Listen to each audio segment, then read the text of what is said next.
ఇప్పుడు అందరూ సంతోషంగా ఉన్నారని నమ్ముతా ఉన్నాను. లవ్, దేవుని కృప మనకు తోడుగా ఉన్నది. ఆయన శాంతి, సమాధానం, నెమ్మది ఎప్పుడు మనతో పాటే ఉన్నాయి. హల్లెలూయా.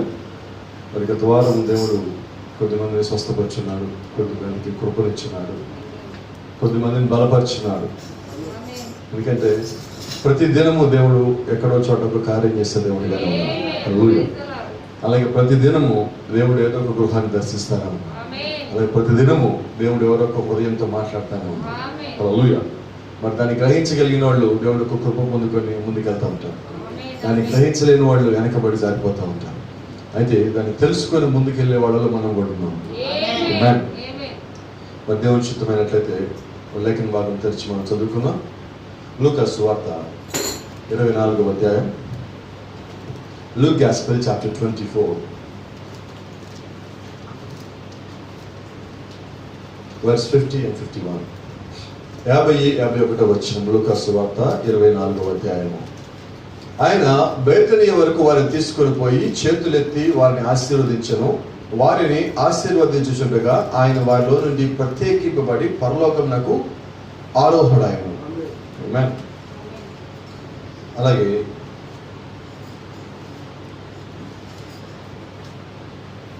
రెండవ రాజులు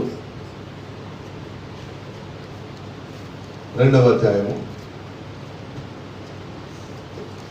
11వ వచనం. 2 Kings chapter 2 verse 11. వారు ఇంకా వెళ్ళుచు మాట్లాడుచుండగా ఇదిగో అగ్ని రథమును అగ్ని గుర్రములను కనపడి వీరిద్దరిని వేరు చేసెను. అప్పుడు ఏలియా సుడిగాలి చేత ఆకాశమునకు ఆరోహణమైన. హల్లెలూయా. Let us turn book of Genesis, the first book in the Bible. మన బైబిల్లో మొట్టమొదటి పుస్తకమైన ఆదికాండం తిప్పుదామండి. 5వ అధ్యాయము chapter 5 verse 23 and 24. 23-24 వచనాలు చదువుకున్నాం. హానోకు దినములన్నీ 365 ఏళ్ళు. హానోకు దేవుడితో నడిచిన తరువాత దేవుడు అతనిని తీసుకొని పోయిను కనుక అతడు లేకపోయాను. Amen.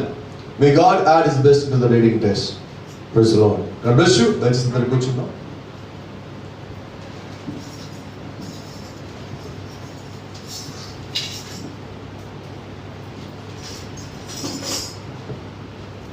We are living in the rapturing age. ఏంటంటే మనము ఎత్తబడే కాలములో జీవిస్తున్నాం.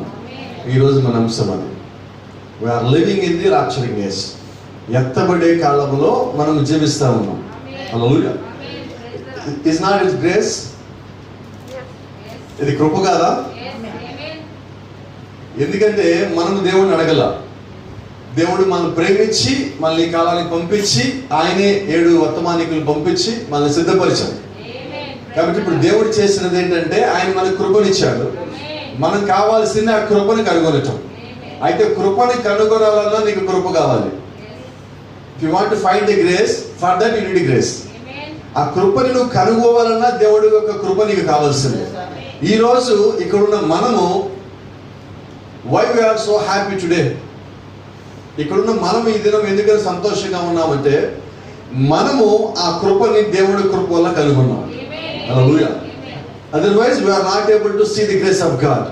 దేవుడి యొక్క కృపగా లేకపోయినట్లయితే మనము ఆయన యొక్క కృపని చూడలేము. Is that right? నిజమేనా?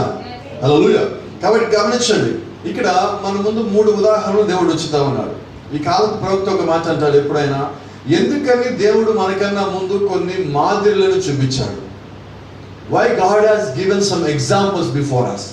ఎందుకని ఆయన మన ముందు సాదృశ్యాలు ఉంచాడు, ఆ ఉపమానాలు ఎందుకు ఉంచాడు, లేదంటే ఆ ఎగ్జాంపుల్స్ మన ముందు ఎందుకు పెట్టున్నారంటే వాటిని చూసి మనం నేర్చుకోవాలి. హల్లెలూయా. హానోకు ఎత్తబడ్డాడు. హానోకు ఎందుకు ఎత్తబడ్డాడు? హానోకు ఎత్తబడ్డాడు, నేను కూడా హానోకు లాగా ఎత్తబడతానన్న. Very good, I love it. అయితే హానోకు ఏం చేశాడు ఎత్తబడటానికి? He was with the word. He's walking with the word. ఆయన దేవుడితో నడిచెను, వాక్యంతో నడిచెను. దేవుడితో పాటు 300 ఏళ్ళు ఆయన నడిచిన తర్వాత ఎత్తబడ్డాడు. మనం 300 ఏళ్ళు నడిచే అదృష్టానికి లేవండి. దేవుడు మనకు ఎంత కృప ఇవ్వాల. అయితే దేవుడు ఎంత కృప ఇచ్చాడంటే కొద్ది కాలం మనం నడిచినా కూడా పైకి ఎత్తబడే కృపనిచ్చింది. హల్లెలూయా. ఇప్పుడు హానోకు లాగాను 300 ఏళ్ళు దేవుడితో పాటు నడవాల్సినంత అవసరం లేదు నీకు ఇప్పుడు. ఎందుకంటే మానవుని ఆయుష్ కాలము భారతీయుల యొక్క సగటు జీవిత కాలము 57 సంవత్సరాలు. ఇప్పుడు 57 years. 4 ఏళ్ళ క్రితం 56, ఇప్పుడు 57కి పెరిగినది. అయితే ఎందుకని చెప్తున్నానంటే ఇప్పుడు మహా జీవిస్తే ఈ 56 సంవత్సరాల్లో నీకు తెలిసి నువ్వు ఎంతకాలం జీవిస్తున్నావు తెలిసి. మళ్ళీ ఇప్పుడు కొంచెం మ్యాథ్స్ చెప్పాల్సి వస్తుంది మీకు, మ్యాథ్స్ క్లాస్. రాత్రులు పగళ్ళు డివైడ్ చేస్తే 56 ఏళ్లలో సగం రాత్రులు పోయి సగం పగలు పోయి, అంటే నీకు తెలిసి నువ్వు జీవించే కాలం ఎంత? 28 years. మరి 28 years లో మళ్ళీ నీ భార్య దశ ఉన్నది, అప్పుడు నీకేమీ తెలియదు. ఎవరి దశ ఉన్నది నువ్వు చెప్పినా వినవు. ఆ తర్వాత పెళ్లి చేసుకోవాలి, అప్పుడు కూడా నువ్వు ఎవరు చేయను. ఆ తర్వాత ఉద్యోగం సంపాదించాలి, పిల్లలు పెంచాలి, ఈ కాలంలో ఏమీ వినవు. అంటే నీకు తెలిసి నువ్వు జీవితంలో దేవుడిని సరిగా వెంబడించేది మహా అయితే 2-3 ఏళ్ళు ఉంటుంది. కాలం మొత్తాన్ని ఒక దగ్గరికి తీసుకుని వచ్చినట్లయితే. ఎందుకంటే రోజులో మనం ప్రార్థన చేసేది అరగంట గంట, అంతేనా? అంటే నెలకి ఎన్ని గంటలు? 30 గంటలు, అంతేనా? సంవత్సరానికి ఎన్ని గంటలు? వినపడలేదు నా? 360 గంటలు. 360 గంటలు అంటే ఎన్ని రోజులు? 28 రోజులు.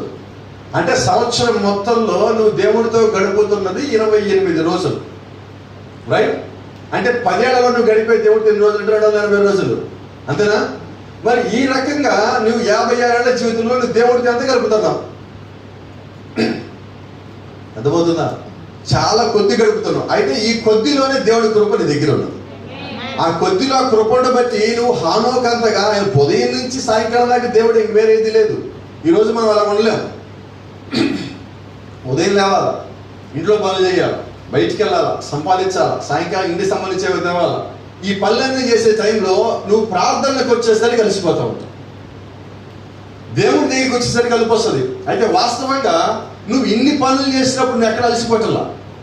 నువ్వు ఇన్ని పనులు చేసినప్పుడు అలసిపోకుండా ఉండటానికి దేవుడిని కృపించాడు. అయితే దేవుడి యొక్క ప్రార్థనలో నువ్వు కూర్చోడానికి దేవుడు ఏం చేస్తాడు తెలుసా? నీ అంతా నువ్వే వచ్చి కూర్చోవాలంటాడు. అక్కడ వస్తుంది సమస్య. వీటన్నిటిలో దేవుడు నీతో పాటు నడిపించాడు, నడిచేశావు. ప్రార్థనకు వచ్చినప్పుడు ఏం కావాలంటే నీ శక్తి కావాలి అక్కడ లోపల రావడానికి, కూర్చోడానికి. అక్కడికి వచ్చాక మళ్ళీ దేవుడు చూసుకుంటాడు. కాబట్టి గమనించండి, నువ్వు అన్నింటిలో అలసిపోవటంలా కానీ ప్రార్థనకు వచ్చాక ఎందుకు అలసిపోతావు? గమనించారా? మీరు ఎప్పుడైనా డ్రైవింగ్ చేస్తారు, బైక్ డ్రైవింగ్, నిద్రపోతారా? వినపడదు నాకు, కొంచెం గట్టిగా చెప్పండి. షూర్?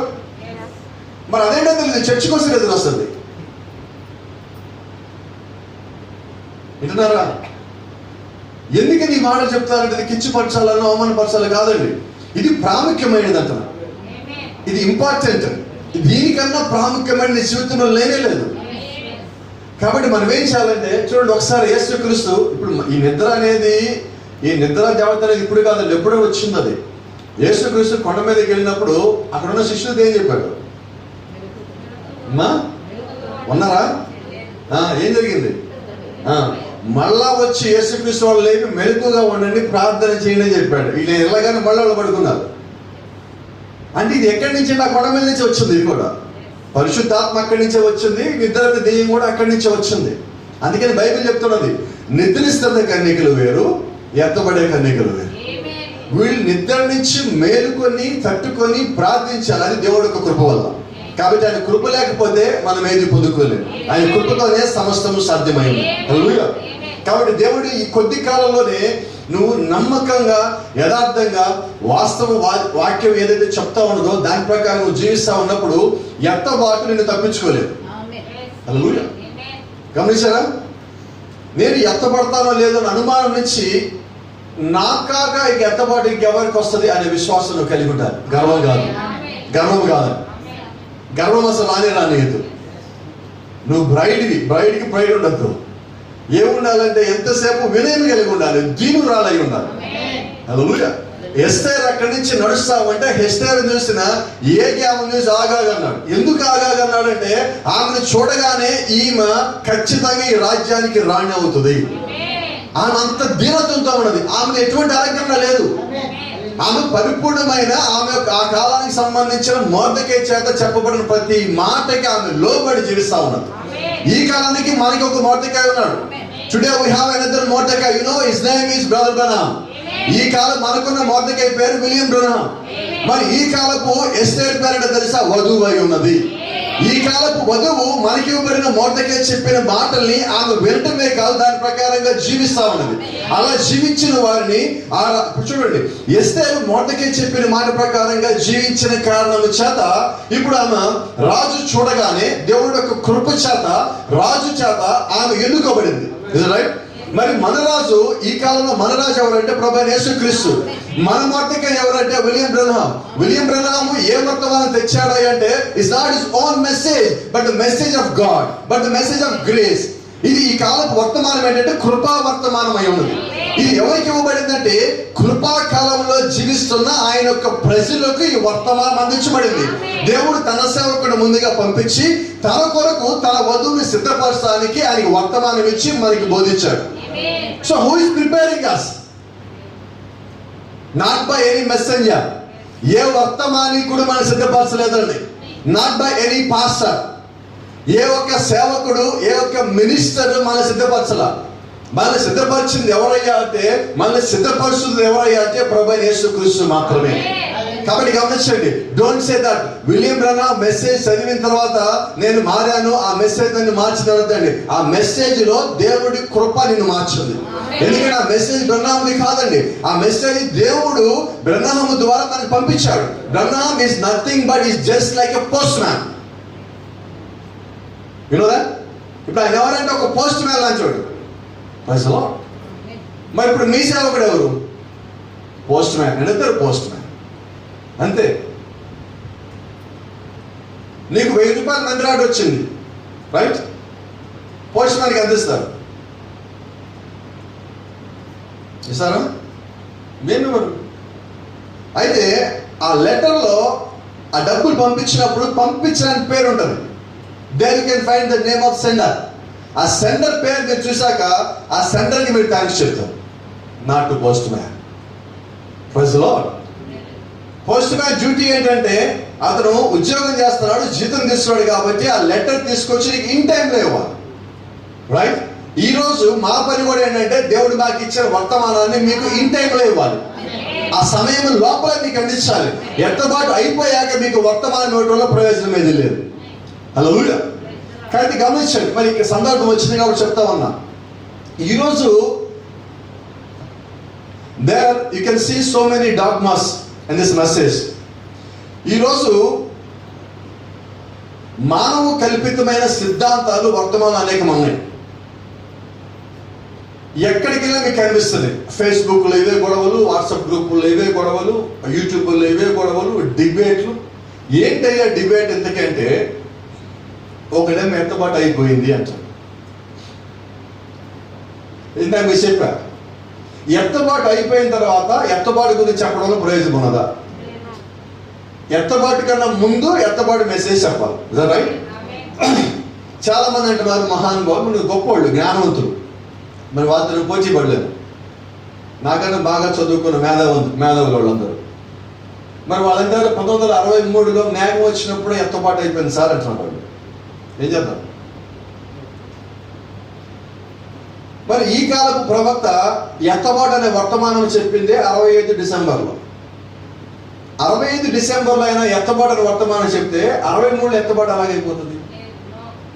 నాకు తెలియగలుగుతున్నాను అంటే దాని అర్థం ఏంటి? ఎత్తబాటు జరిగే లోపు ఆ ముందు మెసేజ్ చెప్పాలి. అదే మనం అంటున్నాం. పోస్ట్ మ్యాన్ ఎప్పుడు ఇవ్వాలి? లెటర్ ఇన్ టైంలో ఇవ్వాలి, అంతేనా? ఆ సమయం అయిపోయిన తర్వాత అది ఇవ్వటం వల్ల ఉపయోగమే లేదు. మరి ఒక ప్రవక్త ఏమాత్రం ఉపయోగం లేని వర్తమానం బోధిస్తాడా? బోధించడమే కదా ఆయన వర్తమానంలో నేను కూడా ఎత్తబాటు కొరకు ఎదురు చూస్తున్నా, మీరు ఎదురు చూస్తున్నారా అని. మరి ఆ మాటలుగా మనం తీసుకున్నట్లయితే ఆయన ఎత్తబాటు కొరకు ఎదురు చూస్తున్నా అన్నాడు అంటే అప్పటికి ఇంకా ఎత్తబాటు జరగలేదు. Praise the lord. అయితే ఇక్కడ గమనించాల్సింది, ఎందుకని ఇలా పొరపాటు పడ్డారంటే మనము జీవించే కాలం ఏ కాలము? ఇది ఎత్తబాటు కాలం. We are living in the age of rapturing age. మనం ఎత్తబాటు కాలంలో జీవిస్తున్నాం కాబట్టి అనేక మంది పొరపాటు పడతారు. అయితే నిజమైన వధువు పొరపాటు పడదు. అనేక మంది మోసగింపబడతారు. But bride cannot be deceive. అయితే వధువు ఎన్నడూ మోసగింపబడదు. ఇక్కడ వధువుగా ఉన్నదైతే వధువుని ఎవరు మోసగించలేరండి. ఎందుకంటే వధువుని కిందకి పంపించింది ఎవరు?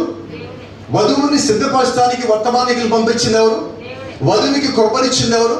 మరి వధువు తప్పిపోయిందన్నా, వధువు పడిపోయిందన్నా దానికి కారణం ఎవరవుతారు? దేవుడు అవ్వాలి. మరి దేవుడు వధువు విషయంలో తప్పు చేస్తాడంటున్నా? No sir. అదే సమయంలో వధువు సరిగ్గా ఉందా టెస్ట్ చేయడానికి అపవాది వచ్చినప్పుడు అపవాదికి అనుమతిని దేవుడు ఇస్తాడు. వీళ్ళు నిలబడతారా లేదని కనుక్కోవటానికి. యోబు దగ్గరికి అపవాది వెళ్తారన్నప్పుడు అనుమతి ఇచ్చింది ఎవరు? దేవుడే. యోబు కూడా వధువులో ఒక భాగమై ఉన్నాడు. మరి ఆయన వధువులో భాగమై ఉన్నప్పుడు ఆయన శోధనకి దేవుడు అనుమతి ఇచ్చాడు. రైట్. అయితే యోబు అన్నిటిని తట్టుకున్నాడు కాబట్టి అంటున్నాడు, నా విమోచకుడు సజీవుడు, నేను ఇదే శరీరంతో మరలా చూస్తాను. ఆయన అటువంటి నమ్మకాన్ని, అటువంటి విశ్వాసాన్ని కలిగి ఉన్నాడు. అయితే నేనంటున్నాను, ఈ దినము ఇక్కడ కూర్చున్న, లేదంటే ఈ యొక్క వర్తమానము, ఈ యొక్క గడి వర్తమానం ఇచ్చిన వధువు కూడా ఆమె అదే రకమైన విశ్వాసం కలిగి ఉంటుంది. ఎందుకంటే పరిశుద్ధులు ఎటువంటి విశ్వాసం అయితే కలిగి ఉన్నారో, పరిశుద్ధులు దేవుని యందు ఎటువంటి నమ్మకం అయితే కలిగి ఉన్నారో, ఈ కాలంలో జీవిస్తున్న వధువు కూడా అదే విశ్వాసం కలిగి ఉన్నది. ఆమె నుంచి విశ్వాసాన్ని వేరు చేయలేరు. క్రీస్తు నుంచి వాక్యాన్ని వేరు చేయలేరు. వధువు నుంచి విశ్వాసం వేరు చేయలేరు. హల్లెలూయా. ఆమేన్. Thank you Lord. అయితే గమనించండి, ఈరోజు మనం జీవిస్తున్న ఈ కాలము గందరగోళాలకి నిలయమై ఉన్న కాలం. అయితే వధువు గందరగోళం నుంచి బయటికి పిలువబడుతుంది. మహాబబులో నుంచి మహాబబులను కూలిపోతుంది, బయటికి రండి, బయటికి రండి కాకి అనిపించినప్పుడు అక్కడ ఉన్నవారు ఎవరైతే ఆ స్వరములు విన్నారో వారు బయటకు వచ్చారు. మరి ఈ కాలంలో కూడా లోకంలో ఉన్న మనము, లేకపోతే రకరకాల డినామినేషన్ లో ఉన్న మనల్ని ఈ దేవుని యొక్క స్వరము అనగా పెద్ద పక్షిరాజు యొక్క స్వరం విని ఈ చిన్న పక్షిరాజు పిల్లలని బయటకు వచ్చారు. రెక్కలు ఎదిరించుకొచ్చి, మేముండే స్థలం ఇది కాదు, మా స్థానం ఇది కాదు, మా స్థానం ఇక్కడ కాదు, మా స్థానం కొండ మీద, మేము ఎగరాల్సిన అన్నింటికన్నా పైన, సమస్య కన్నా పైన మేము ఎగరాలి అని ఆ రెక్కలు చాచికొచ్చి ఆ దుమ్ముని ధూళిని ఎదిరించుకొని అక్కడి నుంచి లేచి పైకి వచ్చిన ఎదురుచున్న పక్షి రాజు కాలం ఇది, ఎత్తబడే కాలం ఇది. హల్లెలూయా. కాబట్టి ఈ దినము నీ యొక్క విశ్వాసం యొక్క స్థాయి ఎలా ఉంటుందంటే, అందరూ క్రైస్తవుల స్థాయి లాంటి విశ్వాసం కాదండి. నామమాత్రపు క్రైస్తవుల యొక్క విశ్వాసం స్థాయి నీ స్థాయి కాదండి. నీ స్థాయి వారిని కూడా సరిచేసే స్థాయిని. ఎందుకంటే you are special people to this earth. ఈ భూమి మీద నువ్వు ఎవరంటే ప్రత్యేకమైన జనాంగాన్ని. ప్రత్యేకమైన జనాంగం అంటే చూడండి, వీళ్ళు బాధపడరండి. దేవుడు ఒక కృపనిచ్చాడు. ఏ కృపనిచ్చాడంటే, నువ్వు ఎటువంటి బాధలో ఉన్నప్పటికీ కూడా, థ్యాంక్ యూ లార్డ్, నువ్వు ఎటువంటి బాధలో ఉన్నప్పటికీ కూడా దేవుడు నీకు వేరొకరిని ఆదరించే కృపనిచ్చాడు. యేసుక్రీస్తు శిలువ మీద ఉన్నప్పుడు కుడి పక్కన ఒక దొంగ ఉన్నాడు, ఎడమ పక్కన ఒక దొంగ ఉన్నాడు. కుడి పక్కన దొంగ అడుగుతున్నాడు, అయ్యా నీ రాజ్యం వచ్చిన జ్ఞాపకం చేసుకుంటావు. యేసుక్రీస్తు అసలు ఏ స్థితిలో ఉన్నాడు? కొద్దిసేపట్లో ఆయన మరణించబోతున్నాడు. ఆయన ఒంట్లో ఉన్న ప్రతి ఒక్క రక్త బొట్టు కారిపోతా ఉన్నది. అటుపక్కన ఆ వ్యక్తి ఏ స్థితిలో ఉన్నాడో ఈయన అదే స్థితిలో ఉన్నాడు. అయితే ఆ వ్యక్తి కన్నా కానీ యేసుక్రీస్తు ఇంకా దారుణమైన స్థితిలో ఉన్నాడు. శారీరకంగా నేను మాట్లాడుతున్నాను. ఆయన యొక్క శరీర స్థితి చూసినప్పుడు ఆయన శరీరం మొత్తము గాయాలు పాలైంది. ఎందుకంటే ఆయన ఒంటి మీద 39 కొరడా దెబ్బలే పడాలి. ఆ కాలం చేత వాళ్ళు ఏం చేస్తారంటే, ప్రతి కొరడాకి చివర 3 కొక్కాలు ఉండేవి, దాన్ని పెట్టుకొచ్చారు. అంటే ఒక్క దెబ్బ ఒంటి మీద పడినప్పుడు వాస్తవంగా ఒకటి పడితే ఆయన ఒంటి మీద 4 దెబ్బలు పడతాయి. ఎక్కువ గాయాలు చేయాలనే ఉద్దేశంతో ఆయన శరీరాన్ని ఎక్కువ ఛిద్రం చేయాలని వాళ్ళు పని చేశారు. వాస్తవంగా వాళ్ళకి తెలియదండి, వాళ్ళు కీడు చేస్తున్నాం అనుకుంటే మనకి మేలు చేశారు. ఎందుకంటే ఆయన శరీరం ఎంత ఛిద్రమైతే అంత రక్తం కింద కారుతుంది. ఎంత రక్తం కింద కారితే అంత పాపం కడిగివేయబడుతుంది, అంత కృప విస్తరించబడుతుంది, అన్ని రోగాలు భూమి మీద నుంచి పోతాయి. వాళ్ళు తెలియకుండా కీడు చేస్తున్నాం అనుకుంటా, ఆ శరీరాన్ని పాడు చేస్తున్నాం అనుకుంటా మనకి వాళ్ళు మేలే చేశారు. అయితే ఇక్కడ చెప్పేది ఏంటంటే, ఇంత గాయాలు పాలైనప్పుడు కూడా యేసుక్రీస్తు ఆ కుడి పక్కన దొంగను అడిగినప్పుడు ఆ చిట్ట చివర శిలువ మీద కూడా ఆయన ఒక వాగ్దానం ఇచ్చాడు. నేను నిశ్చయంగా నువ్వు నాతో పాటు పరదేశంలో ఉంటాను. ఆయన గాయాల పాలు అవుతున్నా, ఆయన రక్తము కారుతున్నా, ఆయన చేయాల్సిన పని మాత్రం వాయిదా అవుతలేదు.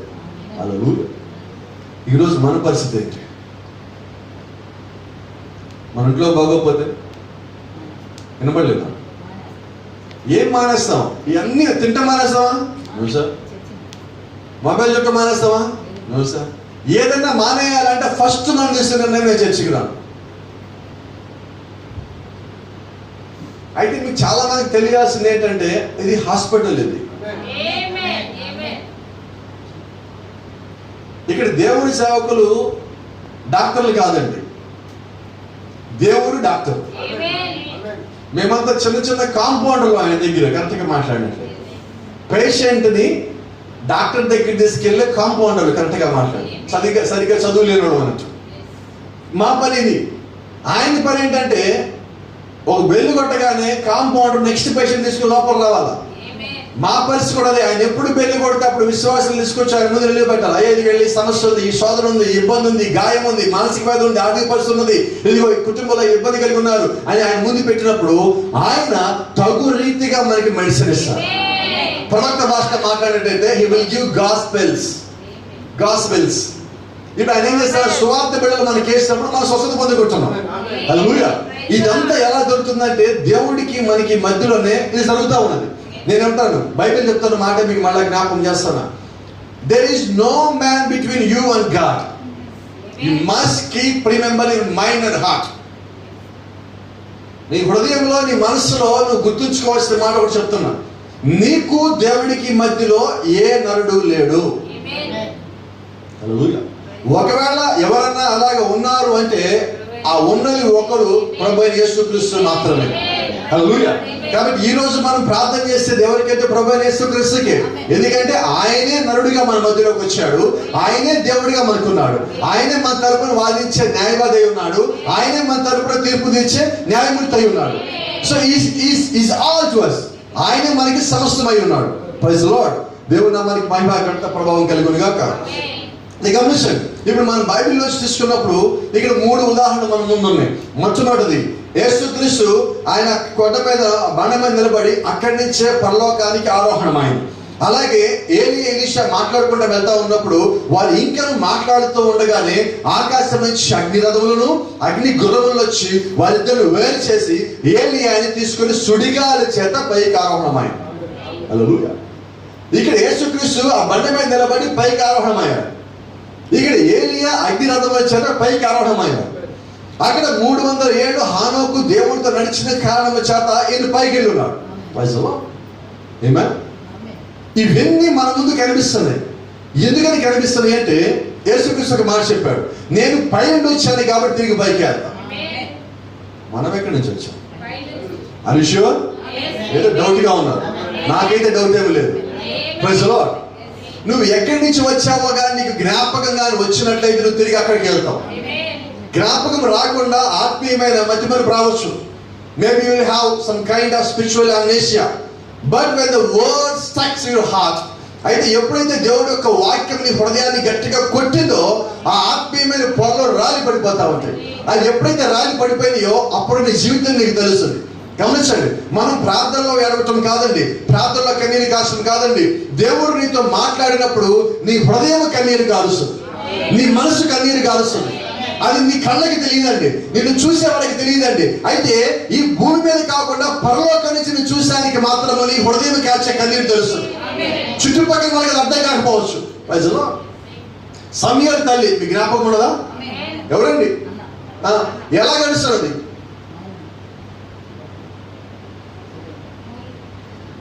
Brother said, there was a blind pastor. అక్కడ ఒక గుడ్డి పాస్టర్ ఉన్నాడు, ఆయన పేరు ఏలి. అన్న ఏమని నడుస్తున్నది? అయ్యా నాకెందుకు ఇలాంటి జీవితం ఇచ్చావు, నాకు ఒక కొడుకుని రాదని సేవకి సమర్పించుకునేది మనం ఏడుస్తున్నది. ఆ గుడ్డి బోధకుడు వచ్చేవాడు తెలుసా? మనం తాగి వచ్చావా చర్చిలో కాదు, అంటే ఇప్పుడు ఆమె ప్రార్థనని ఎవరు విన్నారు? చూసే వాళ్ళకి ఎలా ఉన్నది? అర్థమవుతుందా? అంటే నీ హృదయం కాచే కన్నీరుని దేవుడు చూస్తాడు.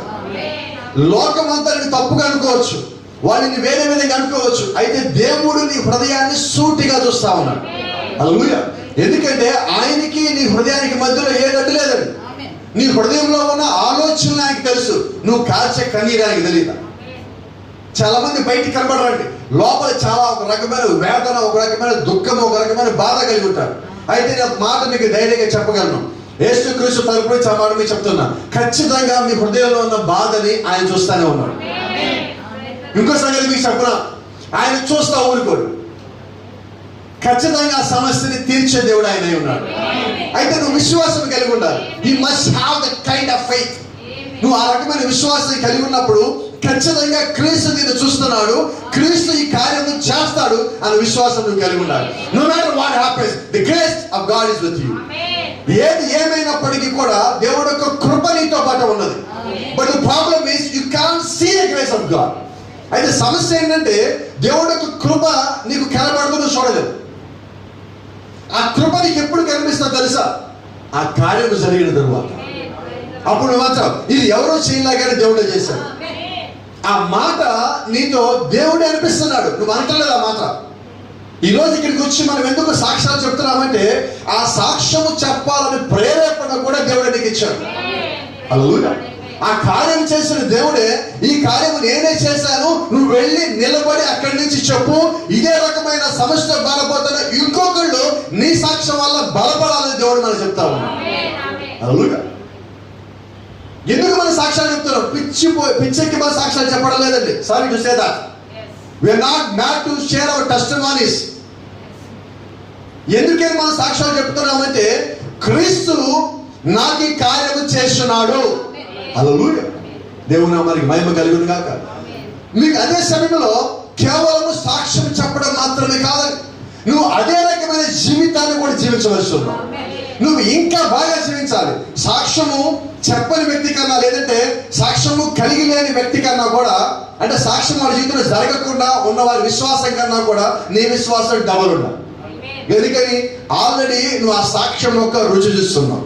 ఎందుకంటే దేవుడు స్వస్థపరిచిన రుచి చూస్తున్నావు, దేవుడు కార్యము జరిగించిన దాని యొక్క ఆ రుచి అంటే ఇప్పుడు నీకు తెలుసు. ఇప్పుడు నువ్వు తిన్న ఒక ఆహారము వేరే వారి ఇంకా ఆహారం తెల్ల, నువ్వు ఆల్రెడీ ఆహారాన్ని టేస్ట్ చేస్తున్నావు. అదే ఆహారం వారి ముందు పెట్టినప్పుడు నువ్వేం చెప్తావు? ఎలా చెప్పావు? Because you tasted it.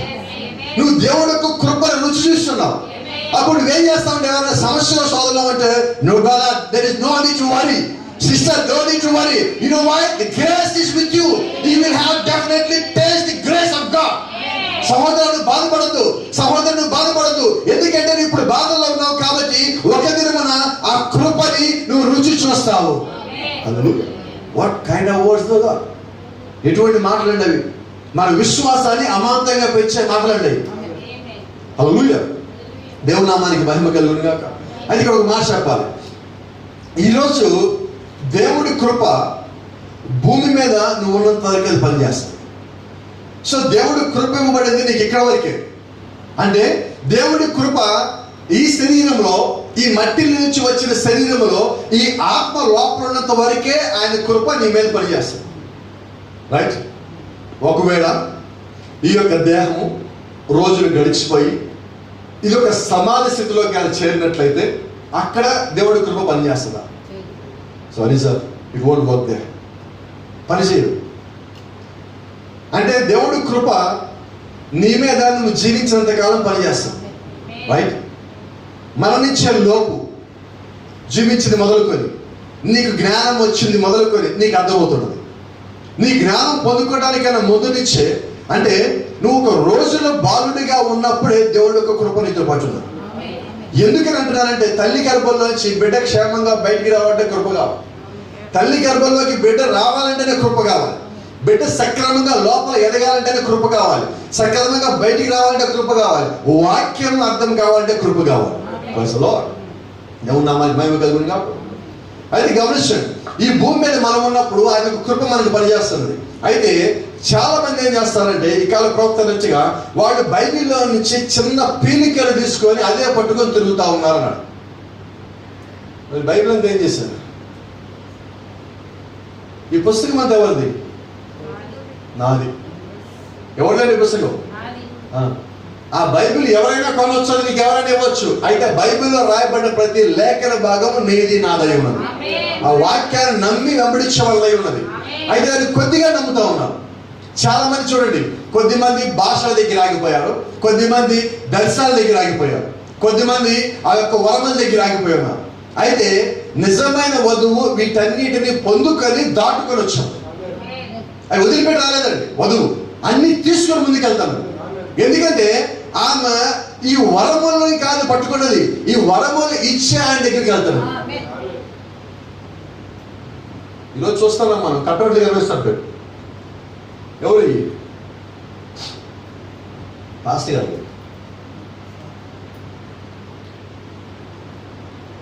కొద్దిగా ఎవరికైనా కోపం రావచ్చు ఒక మాట చెప్తే. దేవుడు నిన్నెప్పుడన్నా ఆశీర్వదించినప్పుడు నీకు 10 అంతస్తుల బిల్డింగ్ ఇవ్వడు. You know that? పరలోకంలో స్థానం ఇస్తాడు. అయితే నువ్వు ఈ యొక్క శరీరంలో ఉన్నప్పుడు ఈ శరీర అవసరాల రీత్యా దేవుడు నీ అవసరాలు కూడా తెలుస్తాడు. ఇవి టెంపరీ. నేను 10 అంతస్తుల బిల్డింగ్ కట్టుకున్నాను కదా, నేను పరలోకం వెళ్ళినప్పుడు కూడా ఈ 10 అంతస్తుల బిల్డింగ్ తీసుకుని పైకి పోతానంటే నీ నడుకి తాడు కట్టుకో, ఆ తాడు కింద 10 అంతస్తుల బిల్డింగ్ కట్టు. ఏం జరుగుతుంది? ఎంతపాటు వచ్చింది, సమయం వచ్చింది. అయితే ఇక్కడ ఒక మర్మం చెప్పాలా. ఈ బిల్డింగ్ని కూడా పై తీసుకుని పోవాలంటే అతను ఎంతపాటుకు రాడు. అసలు తాడు అక్కడే ఉంటుంది, బిల్డింగ్ అక్కడే ఉంటుంది. మీరు చెప్పలేదు, తాడు కట్టుకున్న ఆయన ఇంకోటి చెప్పనా, కట్టినాడు కూడా అక్కడే ఉంటాడు. ఏంటంటే నువ్వు నిజంగా పైకి వెళ్ళాలనుకున్నప్పుడు ఈ కింద ఉన్న వాటి మీద నీకు అసలు ఆశ ఉండదు. నీకు తెలుసు ఇది నీ టెంపరీ. తరచుగా చెప్తా ఉంటా నేను, మళ్ళీ మీకు జ్ఞాపకం చేస్తున్నా. గుంటూరు నుంచి జన్మభూమిలోనో ఇంటర్సిటీలోనో హైదరాబాద్కి ఎక్కారు. మీ సీట్లో ఎవరైనా కూర్చొని ఉన్నారు. ఏం చేస్తారు? ఏం చేస్తారు? ఎందుకు? నా సీట్ ఇది, సీరియస్. పక్కన సీట్ ఖాళీ ఉంది, కూర్చో సార్. వారంటారు నేను టికెట్ కూడా నేను ఇక్కడే ఉన్నాను సార్. గొడవ జరిగింది. గొడవ ఎంతసేపు జరిగింది అంటే 5:30 గంటలు జరిగింది. 5:30 గంటల తర్వాత ఏమైందో తెలియదు, ట్రైన్లోంచి అందరూ దిగిపోతున్నారు. సికింద్రాబాద్ వచ్చింది. ఇప్పుడు నువ్వు అక్కడే ఉండి గొడవ పెడతావా? నువ్వు కూడా కిందకి దిగుతావు. ఇప్పుడు గొడవ పడవచ్చు కదా, మరి సీట్ వచ్చింది అక్కడ కూర్చోవచ్చు. ఇప్పుడు నీ ప్రయాణంలో నువ్వు ఒకసారి ప్రయాణంలోకి వచ్చిన తర్వాత ఇక గొడవ పడేది లేదంటాను నేను. గమనించండి, ఇక నువ్వు గొడవ పడాల్సింది ఏదన్నా ఉన్నదంటే నీ వ్యక్తిగత జీవితంతో సాక్ష్యంతో నువ్వు గొడవ పడి సరి చేసుకో. You have to correct yourself before death came to you. ఆ యొక్క మరణము నీ దగ్గరికి రావటానికన్నా ముందుగానే నిన్ను నువ్వు సరి చేసుకోవాలి. అయితే ఇక్కడ మనం ఏం చేస్తామంటే ఈ లోక సంబంధమైనవి భౌతికమైన దాన్ని అడ్డు పెట్టుకొని దాని కొరకు మనం పోరాటాన్ని, మన యొక్క సమయాన్ని, ఇంకా చెప్పాలంటే ప్రార్థన కూడా ఇచ్చేస్తున్నాం. కొంతమంది ప్రియమైన సహోదరులు ఉన్నారు, నిజంగా వాళ్ళంటే నాకు చాలా గౌరవం అండి. అయితే వాళ్ళకు కూడా నా మీద మంచి గౌరవం ఉంది. ఎంత గౌరవం ఉండదంటే వాళ్ళు ఛార్జీలు పెట్టుకొని 200, 500 వీలైతే కార్లు వేసుకొని కూడా కొన్ని సంఘాలకు వెళ్ళి అక్కడున్న పాస్టర్లకి వెళ్ళి పాలుగారిని పిలవద్దని చెప్తారు. ఎంత ప్రేమ చూడండి వాళ్ళు నా మీద. వాళ్ళకి ఎంత ప్రేమ లేకపోతే నా పేరు నిమిత్తం అంత ఖర్చు పెట్టుకుని అంత దూరం వెళ్ళి ఎంత ప్రయాస, రాత్రులు ప్రయాణం చేసేవాడు. మళ్ళీ వాళ్ళ ఏజ్కి వాళ్ళు రాత్రులు ప్రయాణం చేయడానికి వీల్లేదండి. ఎంత ప్రేమ ఉంది నా మీద వాళ్ళకి చెప్పండి. I'm not feeling any jealous about them here. నేను వాళ్ళ గురించి ఏమన్నా వసూపడలేదు, దేవుడికి నాకు తెలియాలి. అది ప్రేమ కాదా అంటారు. నేను మీకది ఇంకోలా కనిపిస్తుంది, నాకైతే ప్రేమ కాదు. ఎందుకంటే అతను అంత ఇష్టంగా నా పేరు గుర్తుపెట్టుకున్నాడు. ఒక ఫోన్ చేసి చెప్పొచ్చు, అది వేరే విషయం. కానీ అతను ప్రత్యేకంగా ప్రయాణం అయ్యి అతనుకున్న పనులు మొత్తం వాయిదా వేసుకుని అతను సంపాదించండి కొద్ది భాగం నా కొరకు వెచ్చించి రాత్రంతా నిద్ర కాసి ప్రయాణం లేకుండా సమయంలో ప్రయాణం చేసి నా గురించి అనేక గంటలు మాట్లాడాడంటే అతను నన్ను ఎంతగా ప్రేమించినట్టు. అపోస్తలుడు పౌలు మాట్లాడతాడు, వారు మిష చేత కానీ కక్ష చేత కానీ ఏదో రకంగా ప్రకటిస్తున్నారు. అని అంత గొప్పవాళ్ళు కాదు, మనం సమస్య లేదు, కానీ కాదు. అయితే ఇక్కడ వీళ్ళు ఏం చేస్తారంటే అసలు విషయం మీరు చెప్పని, వీడు వెళ్ళిపోగానే వాళ్ళు నాకు ఫోన్ చేస్తున్నారు, లాస్ట్ గారు మీరు రావాల్సిందేనండి. ఏంటయ్యా అంత అకస్మాత్తుగా 2 నెలల తర్వాత అనుకున్నాం కదా మీటింగ్లు అంటే, లేదండి పలానాయన మీ గురించి నాకు చెప్పాడు, చెప్పిన తర్వాత మేము ప్రార్థించాము, దేవుడు మమ్మల్ని పిలవమని చెప్పాడు. ఇప్పుడు ఆయన నాకు సహాయం చేశాడా కీడు చేశాడా? మరి ఆ వ్యక్తిని ప్రేమించాలా వద్దా? అర్థమవుతుందా మీకు? నేను అదే అంటున్నా, మీరు యథార్థంగా ఉన్నప్పుడు మీ నిమిత్తం మీ మీద నిందలు వేసినా కూడా నిందలు మీ మేలుకే. అయితే వాళ్ళు ఏం చేస్తారంటే లోకస్తులుగా లోకరీతిగా ఉండిపోయి ఈ లోకానికి సంబంధించిన కౌగులించుకుని అది ఉండిపోతున్నారు. గత వారం మనం మాట్లాడుకున్నాం, ఒక కుర్చీకి 4 మూలలు ఉంటే 3 మూలలు ఉన్న నట్లు మొత్తం తీసేసాక 1 మూల నట్టు మిగిలిపోయింది. ఇప్పుడు ఆ కుర్చీ పైకి లేస్తుందా? లేవదండి. అలాగే నువ్వు యేసుక్రీస్తునామని ఒప్పుకున్నావు, ప్రవక్తను అంగీకరించున్నావు, ఈ కాలం వర్తమానం అంగీకరించున్నావు. అయితే భూ సంబంధమైన వదిలిపెట్టని కారణం చేత ఆ కుర్చీ ఎలాగైతే పైకి పోకపోతుందో అలాగే ఎత్తపాటు కాలంలో నువ్వు ఉన్నప్పటికీ కూడా నువ్వు ఎత్తపాటులోకి రావు. నేను తీర్పు తెచ్చట్లా, వాస్తవం చెప్తాను. అవి వదిలిపెట్టాలి. మనం చాలా వదిలించుకుంటామండి, దయచేసి చెప్పలేము. ఇక్కడ ఉన్న చాలా మంది కూడా లేదంటే ఈ యొక్క వర్తమానం ఎక్కడి నుంచి ఏ దేశం నుంచి అయితే వింటున్నారో వారితో కూడా మాట్లాడుతున్నాను. మీరు చాలా వదిలిపెట్టారు, సంతోషం. అయితే ఇంకా వదలాల్సినవి ఉన్నాయి. ఆమె చెప్పాలి ఇప్పుడు. లేవా? లేవంటే అబద్ధం, నేను నమ్మను. అసలు నేను వదలాలా మీరు వదలాలా? ఆ నట్లు అయితే మనకి సంతోషం ఏంటంటే దేవుడు యొక్క వర్తమానం మనతో మాట్లాడిన ప్రతిసారి, ఆ నూనె బొట్టు పడిన ప్రతిసారి నట్లు లూజ్ అవుతుంది. అయితే పూర్తిగా రాలా, అది పూర్తిగా తిరగాలి, ఇలాగా స్మూత్ గా తిరిగిపోవాలి అది తెప్పగానే. అంతేగాని ఆ పని ఆయన అన్నిటిని తీసేసి ఇదిగో చాలా టైం పడుతుంది, ఇది ఇప్పుడే కాదు సాయంకాలం వెళ్ళే ముందు సంగతి ఏంటో చూస్తా, లేదంటే వెళ్తా కొన్ని నూనె బొట్లు పోతాను, రేపు పొద్దున్న వచ్చాక ఇది పని ఏంటో చూస్తాను అని అనకూడదు. అలా నీ దగ్గరికి రాగానే ఆ నట్లిపుతా ఉండి ఎమ్మడలా వచ్చేసేదా. భూ సంబంధమైన వాక్యం దగ్గరికి వస్తా ఉండగానే ఒక ప్రవాహాల దగ్గరికి వస్తా ఉండగానే నీలో ఉన్న బలహీనతలు మొత్తం కొట్టుకొని పోవాలి, నీలో ఉన్న శోధనలు మొత్తం కొట్టుకొని పోవాలి, నీ చెడు ఆలోచన మొత్తం కొట్టుకొని పోవాలా. నువ్వు జీవిస్తున్నది ఎత్తబాటు కాలంలో అయ్యున్నట్లయితే నీ దగ్గరికి వచ్చిన ప్రతి ఒక్క వాక్యాన్ని నువ్వు చేర్చుకుంటావు. నువ్వు నిజమైన వధువా కాదా అన్నది అక్కడే తెలుస్తుంది. ఎక్కడ తెలుస్తుంది అంటే వాక్యం నీ దగ్గరికి వచ్చినప్పుడు దేవుడు ఏదైతే నీ దగ్గర నుంచి వద్దు తీసేయనంటున్నాడో అది నువ్వే ముందు తీసేస్తావు. ప్రభా నాకు తెలియలా, నిజంగా నా లోపల ఎంతకాలం ఇది ఉన్నదని ఇప్పుడు నాకు తెలియజేశావు కాబట్టి నేను ఇప్పుడే నేను తీసేయాలనుకుంటున్నా. సాయంత్రం తీస్తా, ఇది ఒక్కరోజు ఆగు ప్రభా, రేపు పొద్దున్న తీస్తా ప్రభా, 2 రోజులు ఆగు నేనంటే నీకు చూపిస్తా. ఇంతేనా? సిగరెట్ మానేయమంటే ఏమంటాం? వినమల్లా ఇక్కడ ఉన్న చాలా మంది మానేశారు. నాకు అనుకుంటున్నాను చాలా మంది అసలు తాగుతారు తెలియదు అనుకుంటున్నాను. ఇంక మానేసంటే ఏం తెలుస్తుంది? హలో, అది నేను చెప్పేది ఏంటంటే, ఒకవేళ వర్తమానం చెప్పినట్టుగా బైబిల్ చెప్పినట్టుగా రేపు ఉదయకాలం ఎత్తబాటు వస్తాయి, మరి ఈ సిగరెట్లు, గుట్కాలు, పాన్ పొరాగులు, లేదంటే మందు తాగేవాళ్ళు, అబద్ధాలు చెప్పేవాళ్ళు, మోసాలు చేసేవాళ్ళు, నిందలు వేసేవాళ్ళు, వీళ్ళందరూ పరిస్థితి ఏంటి రేపు పొద్దున్న? వినపడలే నాకు. Will they come? వారు వస్తారా? ఏంటంటే సమస్య? మీకు సంగతి చెప్పాలా, వర్తమానులు వీళ్ళందరూ ఉన్నారు. మరి వీళ్ళందరూ పరిస్థితి ఏంటి? Will they come in the rapture? No. But they are living in the rapturing age. వాళ్ళు ఎత్తబాటులోకి వస్తారా? రారు. మరి వాళ్ళు ఎత్తబాటు కాలంలో జీవిస్తున్నారు కదా. ఎత్తబాటు కాలం వాళ్ళు జీవించినప్పటికీ కూడా వాళ్ళు కొన్ని నట్లు బోల్ట్ వదులుకుంటున్నారు. మీకు ఎప్పుడు అర్థమవుతుంది అనుకుంటున్నాను. నువ్వు వర్తమాన పుస్తకం చదవచ్చు, అది మొత్తం బట్టి పట్టచ్చు, కోడ్లు మొత్తం రాసుకొని ఉండొచ్చు, అయినప్పటికీ నువ్వు దాని ప్రకారంగా జీవించినప్పుడు అది నీ మీద పని చేస్తుందా? పని చేయదండి. ఇప్పుడు ఒక మాట చెప్తాను నేను, మా కోపం తెచ్చుకోదు. షుగర్ పేషెంట్స్ ఎవరైనా ఉన్నట్లయితే,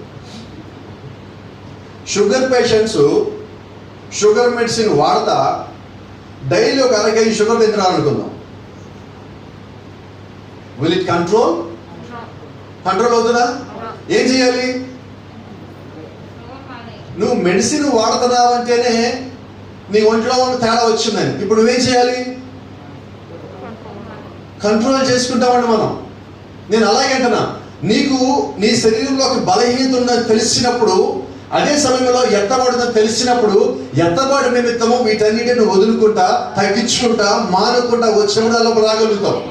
నువ్వు మంచి ఆరోగ్యవంతుడిగా ఉండాలనుకున్నప్పుడు, నీ శరీరంలో ఒక బలహీనత ఉన్నప్పుడు ఆ బలహీనతని దాటి రావాలి. అంతేగాని నేను వర్తమానంలో ఉన్నా, నేను వర్తమాన కాలంలో ఉన్నాను, నేను ఎగిరే కాలంలో ఉన్నా, నేను పక్షిరాజును అని అంట నీ ఇష్టం వచ్చినట్టు ఉంటే ఉపయోగం లేదు. రైట్? నువ్వు ఏదైతే చెప్తున్నావో నువ్వు అలాగే ఉండు. ఎగురుచున్న పక్షిరాజు కాలంలో నేను ఉన్నాను, అది రైట్. మీరు ఉన్నారు, అది నిజం. అయితే ఆ రీతిగా మనం ఉన్నామా? చూడండి, ఈరోజు వర్తమానం ఎలా ఉండదంటే, టు గెయిన్ నాలెడ్జ్. ఏంటి వర్తమానం? To know the mysteries.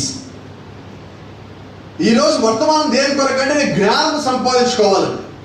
ఈరోజు వర్తమానం దేని కొరకంటే నాకు మర్మాలు తెలియాలి. ఎందుకు దేవుడు ఇన్ని కాలాలు 6 సంఘ కాలాన్ని ఒక మర్మాన్ని దాచిపెట్టి నీకే బయలుపరిచాడు తెలుసా? 6 సంఘ కాలాలు ఎత్తబాటు కాలంలో లేవండి.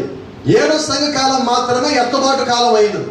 ఈ సంఘకాలం చివరిలో, ముగింపులో దేవుడి ద్వారా వచ్చే ఎత్తబాటులో నువ్వు ఉండాలని దేవుడు తన యొక్క ప్రతి వాక్యంలో దాచిపెట్టే ప్రతి ఒక్క మర్మాన్ని తన సేవకులైనా లేదా తన దాసులైనా ప్రవక్తలకు తెలియజేసే ప్రతి ఒక్క మర్మాన్ని దేవుడు బయలుపరుచున్నాడు.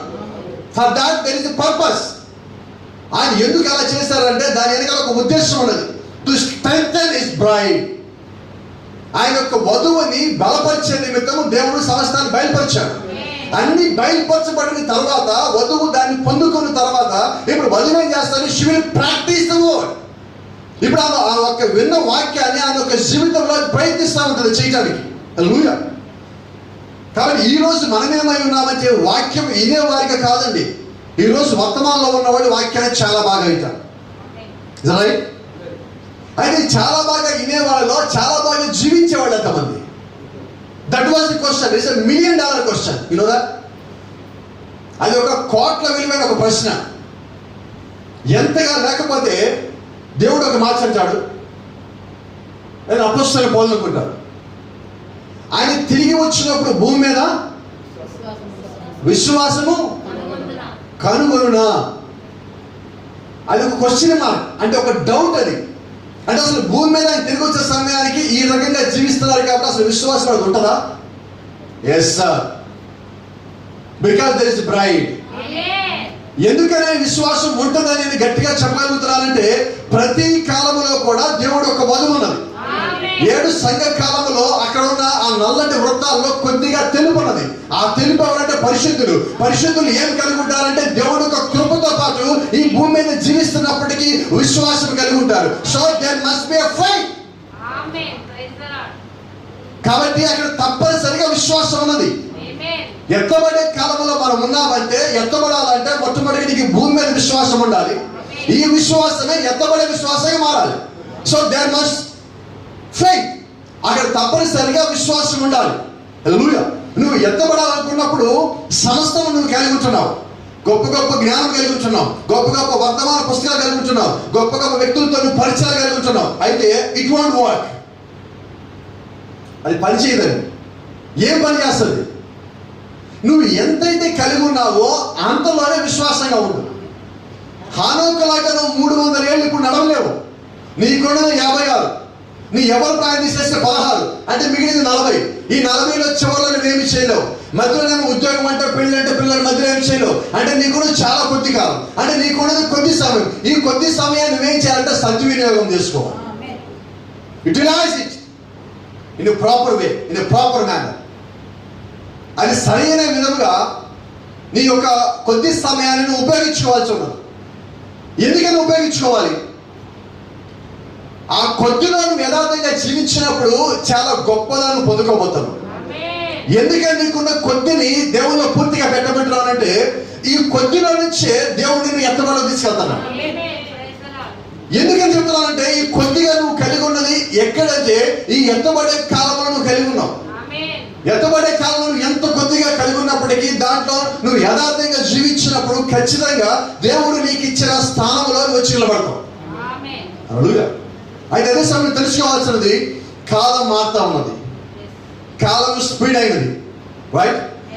హానోకు 300 ఏళ్ళు నడిచాడు. రైట్? ఏలియా ఎత్తబడే దినమున ఆ కాలమున 4 పట్టణములు దాటిపోయాడు. రైట్? ఎక్కడి నుంచి? నన్ను గిల్గాలు రమ్మన్నాడు, బేతెలు రమ్మన్నాడు, ఎరుకో రమ్మన్నాడు, యోర్దాను రమ్మన్నాడు. 4 చోట్లకి వెళ్ళాడు ఆయన ఎత్తబడటానికి. యేసుక్రీస్తు ఉన్న చోట నుంచే పైకి ఎత్తబడ్డాడు. అంటే ఏమవుతుందంటే తగ్గుతా వస్తున్నది. ఇప్పుడు కూడా మనము బైబిల్ చెప్తా ఉన్నది, నువ్వు పొలంలో పని చేస్తావంటే నువ్వు ఇంటిలోకి వచ్చాక మోకాల మీద కూర్చున్నాక ప్రార్థన చేస్తున్నప్పుడు ఎత్తబడు. ఎక్కడ ఎత్తబడతావు? వినపడలేదు.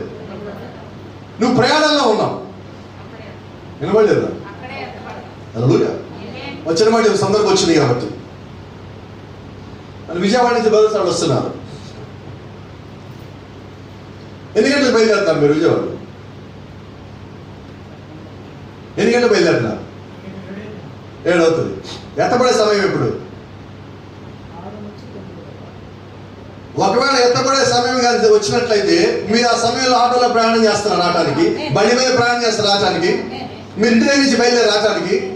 అయితే 9 గంటలు ఇక్కడికి వచ్చేలోపే ఎత్తబాటు కానీ జరిగితే ఆ ఎత్తబాటులో కూడా మీరు ఉన్నట్లయితే ఇక్కడ దాకా రారు. మీరు ఏం జరుగుతుంది? అటు నుంచి అంటే ఆవిడ తెలుసుకోవడం, సారీ పాస్ గారు ఆదివారం రాలేకపోయారు. ఎందుకు రాలేదు? ఎత్తబాటు జరిగిపోయాక నువ్వు రావాల్సిన పని లేదంటున్నా. నాకు అర్థం కానిది, నాకు పెద్ద ప్రశ్న. మరి నేను ఎప్పుడంటే నాకు ఎంత జ్ఞానవంతుడి కాదండి, నాకు తెలుసు ఆ విషయం. ఎవరో నేను చెప్పినప్పటికి కూడా నా గురించి నాకు తెలుసు. ఎత్తబాటు అయిపోయింది అన్నవాడు చర్చలు పెడుతున్నారు. నాకు అర్థం కాదు, ఎత్తబాటు అయిపోయి చర్చ ఎందుకు పెట్టాలా?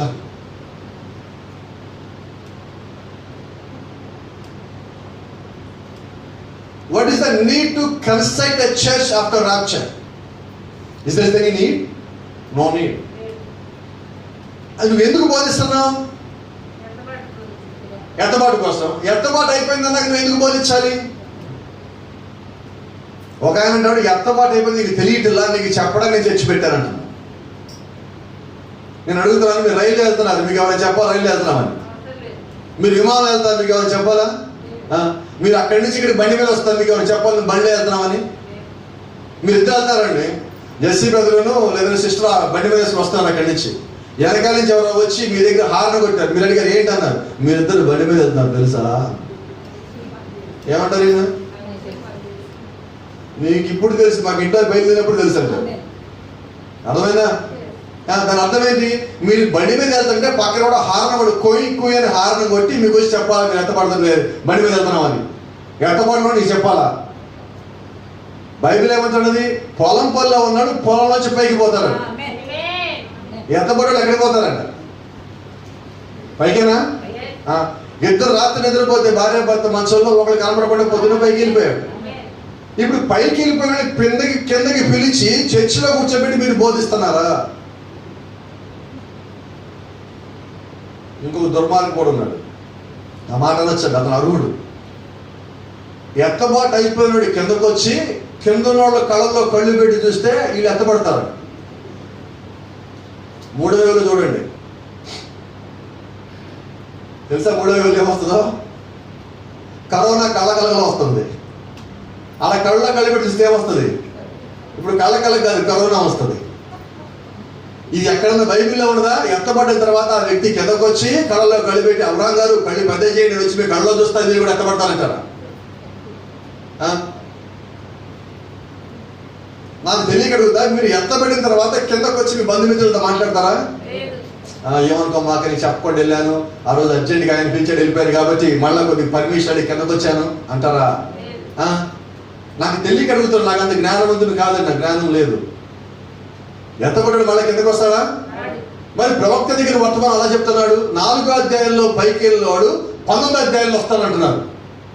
ఇప్పుడు వీళ్ళు కిందకు వచ్చి మేము బోధిస్తున్నాము, ఆల్రెడీ ఎత్తబడిపోయామని చెప్పేవాళ్ళు ఇప్పుడు ఆ లెక్క ప్రకారం ఇప్పుడు మనం 19లో ఉన్నామా అని ఇప్పుడు కొత్త ఆకాశం మనం ఉన్నది. అక్కడ మోడీ ఇక్కడ జగన్ ఎందుకున్నారు? మరి యేసుక్రీస్తు కదా ఉండాలి. భూమి మీద పాపం ఉండకూడదు కదా. నాకు తెలియకడుగుతా, మనం ఎత్తబడితే మరి కరోనా ఎందుకు వస్తుంది? నేను అంటున్నాను, ఒక్కటి మనం లింక్ తీస్తే ఇంత ఇంత ఇంత చాంత అడుగుతున్నది వెనకాల.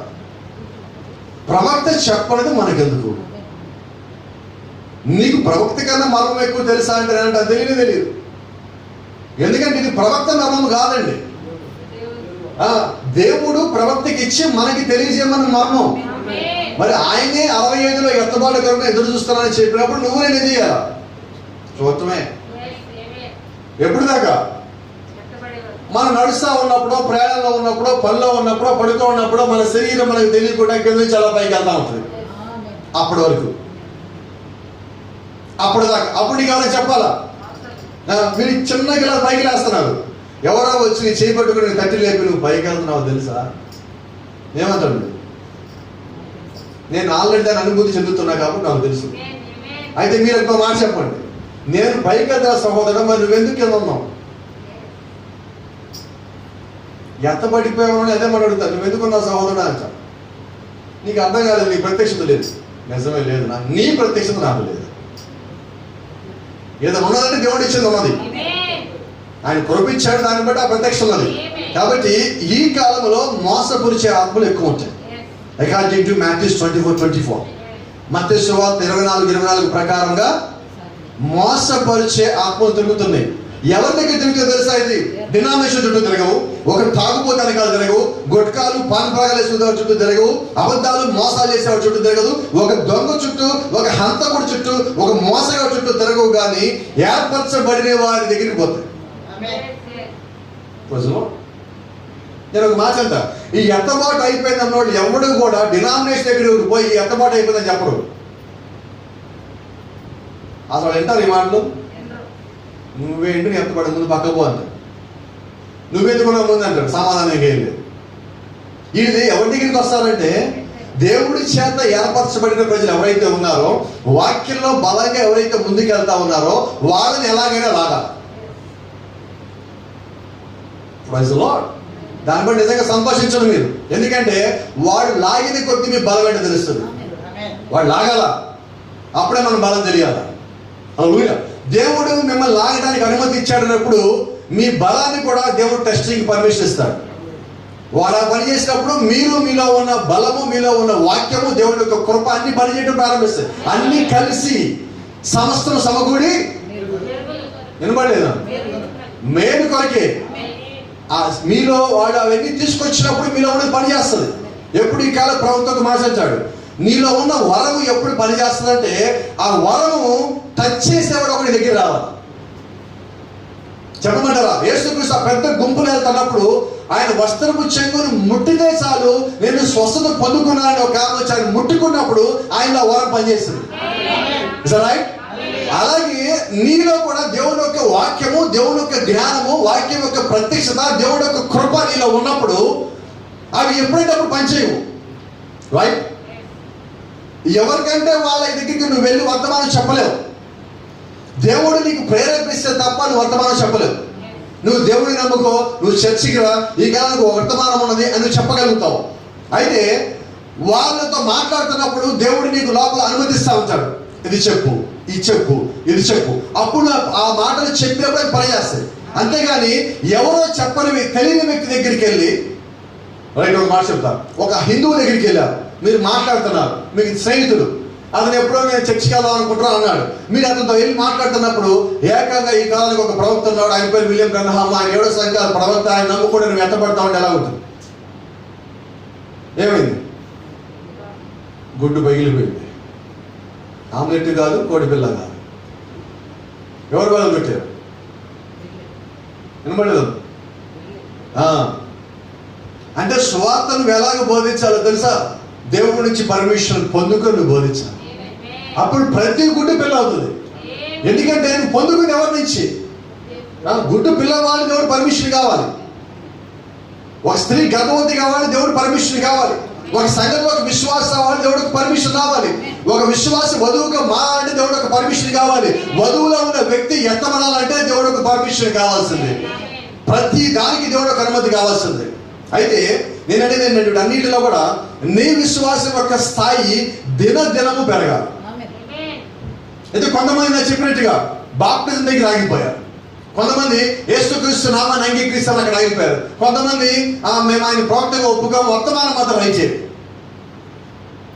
కొంతమంది 7 ముద్రలు మాత్రమే ఒప్పుకోము కానీ, కొంతమంది ఆది పాపమే ఒప్పుకోము కానీ.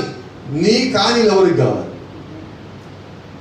నీ కానీలు అనాలు మొత్తం పోయినాయా? నాన్న మీకే తెలియాలా? మీ కాలంలో నేనైతే చూడలేదు. తెలుసా కదా కానీలు అనాలంటే? అవి ఇప్పుడు ఉన్నాయా? మరి ఇది నమ్మను కానీ అంటే ఆ కానీ లేవండి వర్తమానంలో కూడా. ఇక్కడ ఉన్నదంతా అవునంటే అవును, కాదంటే కాదు. ఆ వర్తమానం దేవుడి నుంచి వచ్చిందని నువ్వు నమ్మావు అంటే వర్తమానం అంతా నువ్వు నమ్మాలి. నువ్వు వ్యక్తిని నమ్మని చెప్పడల్లా. విలియం బ్రన్హామ్ నువ్వు నమ్మయ్యా నువ్వు ఎత్తబడతావు అంటే అది నా తప్పు. ఆ వర్తమానం నమ్మయ్యా నువ్వు ఎత్తబడతావు అంటే అది నిజమైనది. ఎందుకంటే వర్తమానం ఎక్కడి నుంచి వచ్చింది? ఆ వ్యక్తి నుంచి రాలేదండి. దేవుడు యొక్క శక్తిలోంచి, ఆయన యొక్క ప్రభావంలో నుంచి దేవుడిని మనం ప్రేమించి మనకిచ్చిన మన్నాయి ఉన్నది. కరెక్ట్ గా మాట్లాడితే ప్రభు యేసుక్రీస్తు యొక్క రక్తమై ఉన్నది. ఎందుకు రక్తమని అంత పెద్ద మాట మాట్లాడుతాడంటే, దేవుడు తన వధువుని గొర్రె పిల్ల రక్తంలో వధువు కడగబడింది. కడగబడిన వధువు నిమిత్తము దేవుడే రక్తం ఇచ్చున్నాడు. రైట్? కడగబడే నిమిత్తం ఆ రక్తం ఇచ్చాడు. కడగబడిన వధువు సిద్ధపడే నిమిత్తం ఆ రక్తం ఇచ్చున్నాడు. ఆ సిద్ధపడే నిమిత్తమే దేవుడు కృపను కూడా ఇచ్చున్నాడు. ఈ సిద్ధపడే నిమిత్తమే దేవుడు ఆ వర్తమానము, రక్తము, కృప, దాంతో పాటు సేవకుడు కూడా పంపించున్నాడు. అంటే ఇప్పుడు ఏం చేయాలి? అన్నిటిని ఒప్పుకోవాల్సి ఉన్నది, దేవుడి నుంచి వచ్చినాయి కాబట్టి. ఈ కానీలు, అణాలు, అర్ధనాలు పెట్టిన కారణం చేత ఏమైందంటే సగమే నువ్వు తీసుకుంటున్నావు. నేనంటున్నాను, you are not a border line believer. నువ్వు సరిహద్దు విశ్వాసం కాదండి.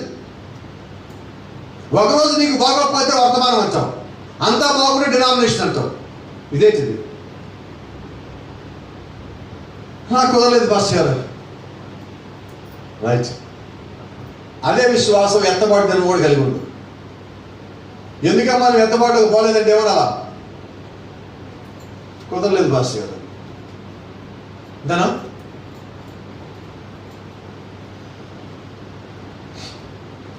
నాకు ఇప్పటికీ తెలియదు. ఆదివారం చర్చికి రానోళ్ళు ఇళ్లలో ఉంటే మేము ఎత్తబడతామని ఆలోచిస్తూ ఉంటాం. సంఘపు ఆరాధనకి రాని నువ్వు ఎత్తబాటులో ఉండాలని అసలు ఎలాంటి ఆలోచన వస్తుందా నీకు? అది నీ ఊహలో కూడా రాకూడదు ఆలోచన. దేవుడికి సంఘం ఇవ్వలేదా? దేవుడికి కాపరిని ఇవ్వలేదా? దేవుడికి వర్తమానం ఇవ్వలేదా? మరి అవన్నీ ఇచ్చినప్పుడు ఇంటి దగ్గర ఎందుకుంటున్నాడు ఆదివారం? దేవుడు కృపనితో పాటున్నప్పుడు ఖచ్చితంగా ఆరాధన ఉండాల్సిందే. నువ్వు నిజంగా రాలేని పరిస్థితి అది వేరు. నువ్వు రాలేకపోతే ఎత్తబాటు మీద ఆశ వదిలేసుకో. ఫలించని ప్రతి చెట్టు వేరు మొదటిలో ఏమున్నదండి? వినపడనా?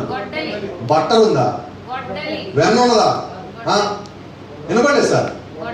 ఎందుకు గొడవలు పెట్టుకోండి? ఫ్యాషన్గా, డెకరేషన్గా, గార్నిషింగ్గా. వినపడలా? ఫలించకపోవడం అంటే ఏంటో తెలుసా? సరిగా ఉండకపోవడం. అయితే దేవుడు మనకి అనుమతిస్తేనే మనం సరిగా ఉండగలుగుతాం. దేవుడు అనుమతిస్తాడు. అది గమనించండి. కొంతమంది ఏమో పెంతెకొస్తు దగ్గర ఆగిపోయారు, కొంతమంది ఏమో తండ్రి కుమారు పరిశుద్ధాత్మలు ఆగిపోయారు, కొంతమంది ఏమో ఇది ఇంకా అంత్యకాలం కాదు ఇంకా చాలా టైం ఉన్న చోట ఆగిపోయారు. అయితే వాళ్ళందరూ అలా ఆగిపోతూ వస్తున్నారు. గమనించండి, ప్రవక్త అనొచ్చుగా అది గుర్ర బగ్గి కాలం అన్నాడు. నేను బగ్గి గుర్రబండి తెలుసా మీకు? అది ఫస్ట్ కాలం. గుర్రబండి ఎలా వెళ్తుంది? కొద్దిమంది చూసి ఉండొచ్చు ఇక్కడ ఉన్న వాళ్ళు. గుర్రబండిలో కూర్చున్నవాడు ఎలా వెళ్తాడు? ఇప్పుడు మనము విమానంలో వెళ్ళినప్పుడు ఎలా వెళ్తాం? వెళ్తామా? గుర్రబండిలో కదలకుండా ఉంటామా? ఇక్కడేమో కదలకుండా ఉండవు. ఎద్దుల బండి మీద ఎలా వెళ్తాం? గుర్రబండి మీద ఎలా వెళ్తాం? ఫస్ట్ బండి వెళ్ళుకున్నప్పుడు బుల్లక్ కార్, తర్వాత బగ్గి గుర్ర బండి వచ్చింది, ఎద్దుల బండి, దాని తర్వాత కొద్దిగా స్పీడ్కి వెళ్ళాలి గుర్ర బండి, ఆ తర్వాత ఆటోమొబైల్, ఆ తర్వాత ఇవన్నీ భూమి మీద, ఆ తర్వాత ఇంకొచ్చి పెరిగినది ఆకాశంలోకి వచ్చింది హెలికాప్టర్, రైట్ బ్రదర్స్, ఆ తర్వాత ఇంకొచ్చి ముందుకు వెళ్ళింది విమానం, ఆ తర్వాత రాకెట్. ఇప్పుడు వాస్తవంగా ఇది రాకెట్ కాలం కాదండి. You know brother sir, it is an astronaut age. ఇది వ్యోమగాములు జీవించే కాలము. హానోక్ ఎవరు? Is first astronaut. మొట్టమొదటి అంతరిక్షంలోకి వెళ్ళిన వ్యక్తి ఎవరంటే నీల్ ఆర్మ్స్ట్రాంగ్ ఎవరు అంటారు? కాదండి, హానోకు. నాకు తెలిసిన కాలంలో చెప్తున్నాను. ఎవరు ఎలా వెళ్ళినదంటే హానోకు. అయితే మీరు ఎగ్జామ్లోకి మీ పరీక్షల్లో మొట్టమొదటి చంద్రుని మీద కాలు పెట్టింది ఎవరంటే ఏం రాయాలి? చెప్పాలా? Are able write Enoch? నువ్వు ఆనోక రాయగలవు? అక్కడ రాయలేవు. ఎందుకంటే నువ్వు భూమి మీద ఉన్నావు కాబట్టి భూ సంబంధంగా ఒక సమాధానం రాయాలి, అయితే మార్కు రాదు. అవునా? ఒక మార్కు చాలా ఇంపార్టెంట్ అండి. రైట్, కొన్ని వందల దగ్గర కింద పడిపోద్ది ఒక్క మార్కు. ఇప్పుడు నువ్వేం చేయాలి? విశ్వాసమా జాబా? వినబడాలి నాకు. జాబే. ఇప్పుడు విశ్వాసం ఏం చెప్తున్నది? ఏం చేద్దాం? ఎప్పుడు నేను తరచుగా చెప్తా ఉంటా, ఒత్తిడి మీ మీద అలా వస్తుంది. ఆ సరైన సమయంలో నువ్వు నిర్ణయం తీసుకునే సమయంలో అలాంటి ఒత్తిడి వస్తూ ఉంటుంది. అయితే నేను అంటున్నాను, ఆ ఒత్తిడి వచ్చినప్పుడు దేవుడు నిన్ను చూస్తానే ఉన్నా. అందరూ ఒత్తిడి లేకుండా తిరుగుతుంటే దేవుడు అని పట్టించుకోవట్లేదండి. ఎవరైతే ఒత్తిడిలో ఉన్నారో దేవుడి దృష్టి మొత్తం వారి మీద వెళ్ళి ఏం చేస్తారో చూస్తే. నువ్వు ఒత్తిడిలో ఉన్నావంటే ఎప్పుడంటే సంతోషపడు అంటాం. ఎందుకు సంతోషపడాలంటే దేవుడు యొక్క కడు దృష్టి నీ మీదకి వచ్చేది ఆల్రెడీ. ప్రత్యేకంగా ఈ కాలంలో ఆయన యొక్క వధువులో ఉన్న వ్యక్తి ఒత్తిడిలోకి వస్తే దేవుడు చూస్తా ఊరుకుంటాడా? You know brother I said in a message called what I think of Christ. క్రీస్తుని గురించి నీకు ఏమి తోచుచున్నది అనే వర్తమానంలో ప్రవక్త ఈ కాలం ప్రవక్త అంటున్నాడు, శత్రుకు మేష అబేద్నెగోలను మంటల్లోకి తోస్తా ఉన్నప్పుడు, ఆ ముగ్గురు పిల్లల్ని హెబ్రీ పిల్లల్ని మంటల్లోకి తోస్తా ఉన్నప్పుడు పరలోకంలో ఉన్న దేవుడు వారినే చూస్తా ఉన్నాడు. అంటే ఒక నిజమైన క్రైస్తవునికి, దేవుని ఎన్నికలో ఉన్న క్రైస్తవునికి శ్రమ వచ్చినప్పుడు, శోధన వచ్చినప్పుడు దేవుడు ఆయన యొక్క దృష్టిని ఎవరి మీద ఉంచుతాడు? ఇదే ప్రవక్త అంటున్నాడు. యోహానుని, ప్రకటన గ్రంథం రాసిన యోహానుని పద్మాస్ దీపంలో పడేసినప్పుడు అక్కడ యోహాను అనుకుంటున్నాడు, ఒకవేళ మనల్ని అలా పడేస్తే నేను చెప్తా, చాలామంది వర్తమానం వదిలేస్తారు. చాలామంది అటువంటి స్థితిలో మనంగా నిజంగా పడితే ఆ ఒత్తిడి తట్టుకోలేక, ఎందుకంటే చుట్టుపక్కల ఏ నీళ్ళు ఉన్నాయి? సముద్రపు నీళ్ళు.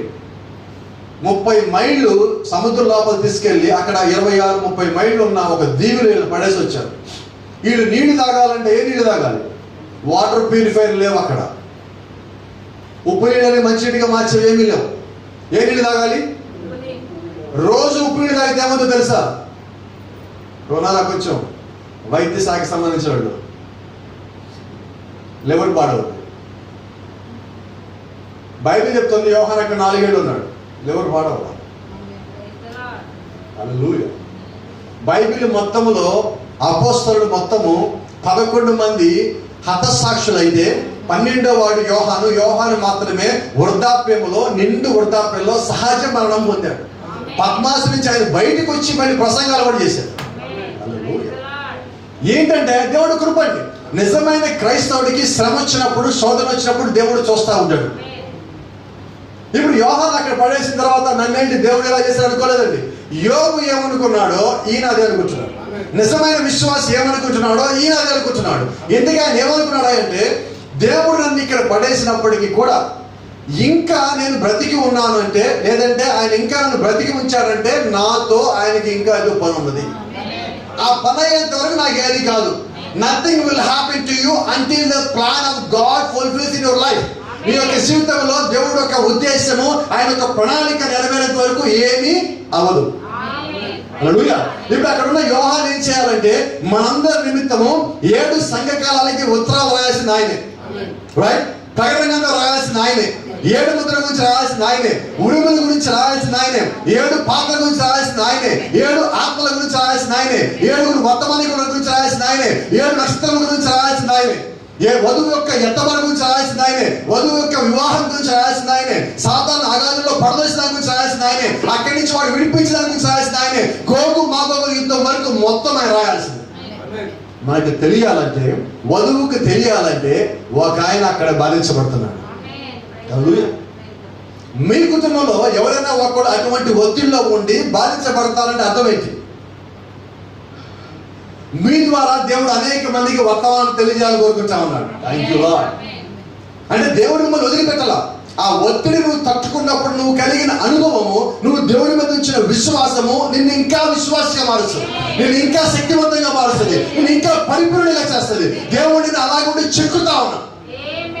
He's simply calling you according to his plan. ఆయన యొక్క ఆలోచన అనుగుణంగా దేవుడిని చెక్కుతా ఉన్నాడు. నువ్వు ఎటువంటి ఆకారంలోకి రావాలంటే వధువు యొక్క ఆకారంలోకి నీవు రావాల్సి ఉన్నది. హల్లెలూయా. వధువు యొక్క ఆకారంలోకి నువ్వు రావటానికన్నా ముందుగానే, థ్యాంక్ యూ లార్డ్, వధువు యొక్క ఆకారంలోకి నువ్వు రావటానికన్నా ముందుగానే ఎత్తబాటు జరగదు. నువ్వు ఆకారంలోకి వచ్చిన తర్వాత you must shine in that shape. ఆ తర్వాత నువ్వు ఎత్తబడతావని. నువ్వు పరిపూర్ణ కాకముందుగానే నువ్వు ఎత్తబాటు కావు. అలాగే 63లో దేవుడు ప్రకటన గ్రంథం 10వ అధ్యాయం 1వ వచనం ప్రకారంగా కిందకి దిగి వచ్చినప్పుడు, ఆయన ఒక శిరస్సుగా వచ్చినప్పుడు, you know what he brought? an open book. ఆయన ఒక తెరవబడిన చిన్న పుస్తకం తీసుకుని కిందకు వచ్చాడండి. What was in that little open book? ఆ తెరవబడిన చిన్న పుస్తకం ఏమన్నా తెలుసా? 7 seals, 7 thunders, ministry of 10:7. 10వ అధ్యాయంలో దేవుడు ఆ చిన్న పుస్తకం తీసుకుని కిందకు వచ్చినప్పుడు ఆ చిన్న పుస్తకంలో ఏమి దాచిపెట్టబడి ఉన్నాయా అంటే 7 ముద్రలు ఉన్నాయి, 7 ఉరుములు ఉన్నాయి. ప్రకటన గ్రంథం 10వ అధ్యాయం 7వ వచనంలో ప్రవక్త యొక్క పరిచయం ఉన్నది. ప్రకటన గ్రంథం 10వ అధ్యాయం 8 నుంచి 11 వరకు ఉన్న వధువు యొక్క పరిచయం ఉన్నది. Everything was linked in that book. ఆ చిన్న పుస్తకంలో అన్ని లింక్ చేయబడి ఉన్నాయి. యోహాన్ మస్ట్ ఈట్ దట్ బుక్. యోహాను తప్పకుండా చిన్న పుస్తకం తినవలసి ఉన్నది. ఆ తర్వాత మళ్ళా దాన్ని ప్రసంగం చేయవలసి ఉన్నది. All these things should happen. Right? మరి 63లో మేఘం రాగానే అన్ని అయిపోతే ఇవన్నీ ఎప్పుడు జరగాలి? That is the question. 63 ఆయన కిందకు వచ్చిన దేనికంటే వధువుకి 7 ముద్దలు ఇచ్చారు. రైట్? ఈ 7 ముద్దలు వధువుకి ఇవ్వకుండా బ్రహ్మమే తీసుకుని పైకి వెళ్ళిపోతే ఆయన ప్రవక్త అవుతాడా? ఆయన దేవుడు అవుతాడా? నీ బోధ ప్రకారం ఆయన ప్రవక్త కాడు, నీ బోధ ప్రకారం ఆయన దేవుడు కాదు. అయితే ఆయన చెప్పిన దాని ప్రకారం ఆయన ప్రవక్త అయి ఉన్నాడు. ఆయన చెప్పిన దాని ప్రకారం వచ్చిన ప్రభువైన యేసుక్రీస్తు అయి ఉన్నాడు. But it is not second coming of Jesus Christ. అయితే ఆ మేఘం వచ్చింది యేసుక్రీస్తు యొక్క రెండవ రాకడ కాదండి. You know why? బ్రదర్ మనం షేర్ ఇన్ మెసేజ్. సౌలు బెనమ ఒక వర్తమానంలో చెప్పున్నాడు, యేసుక్రీస్తు రెండవ రాకడలో వచ్చినప్పుడు he never preach one word. ఆయన ఒక్క మాట కూడా ప్రసంగం చేయడు.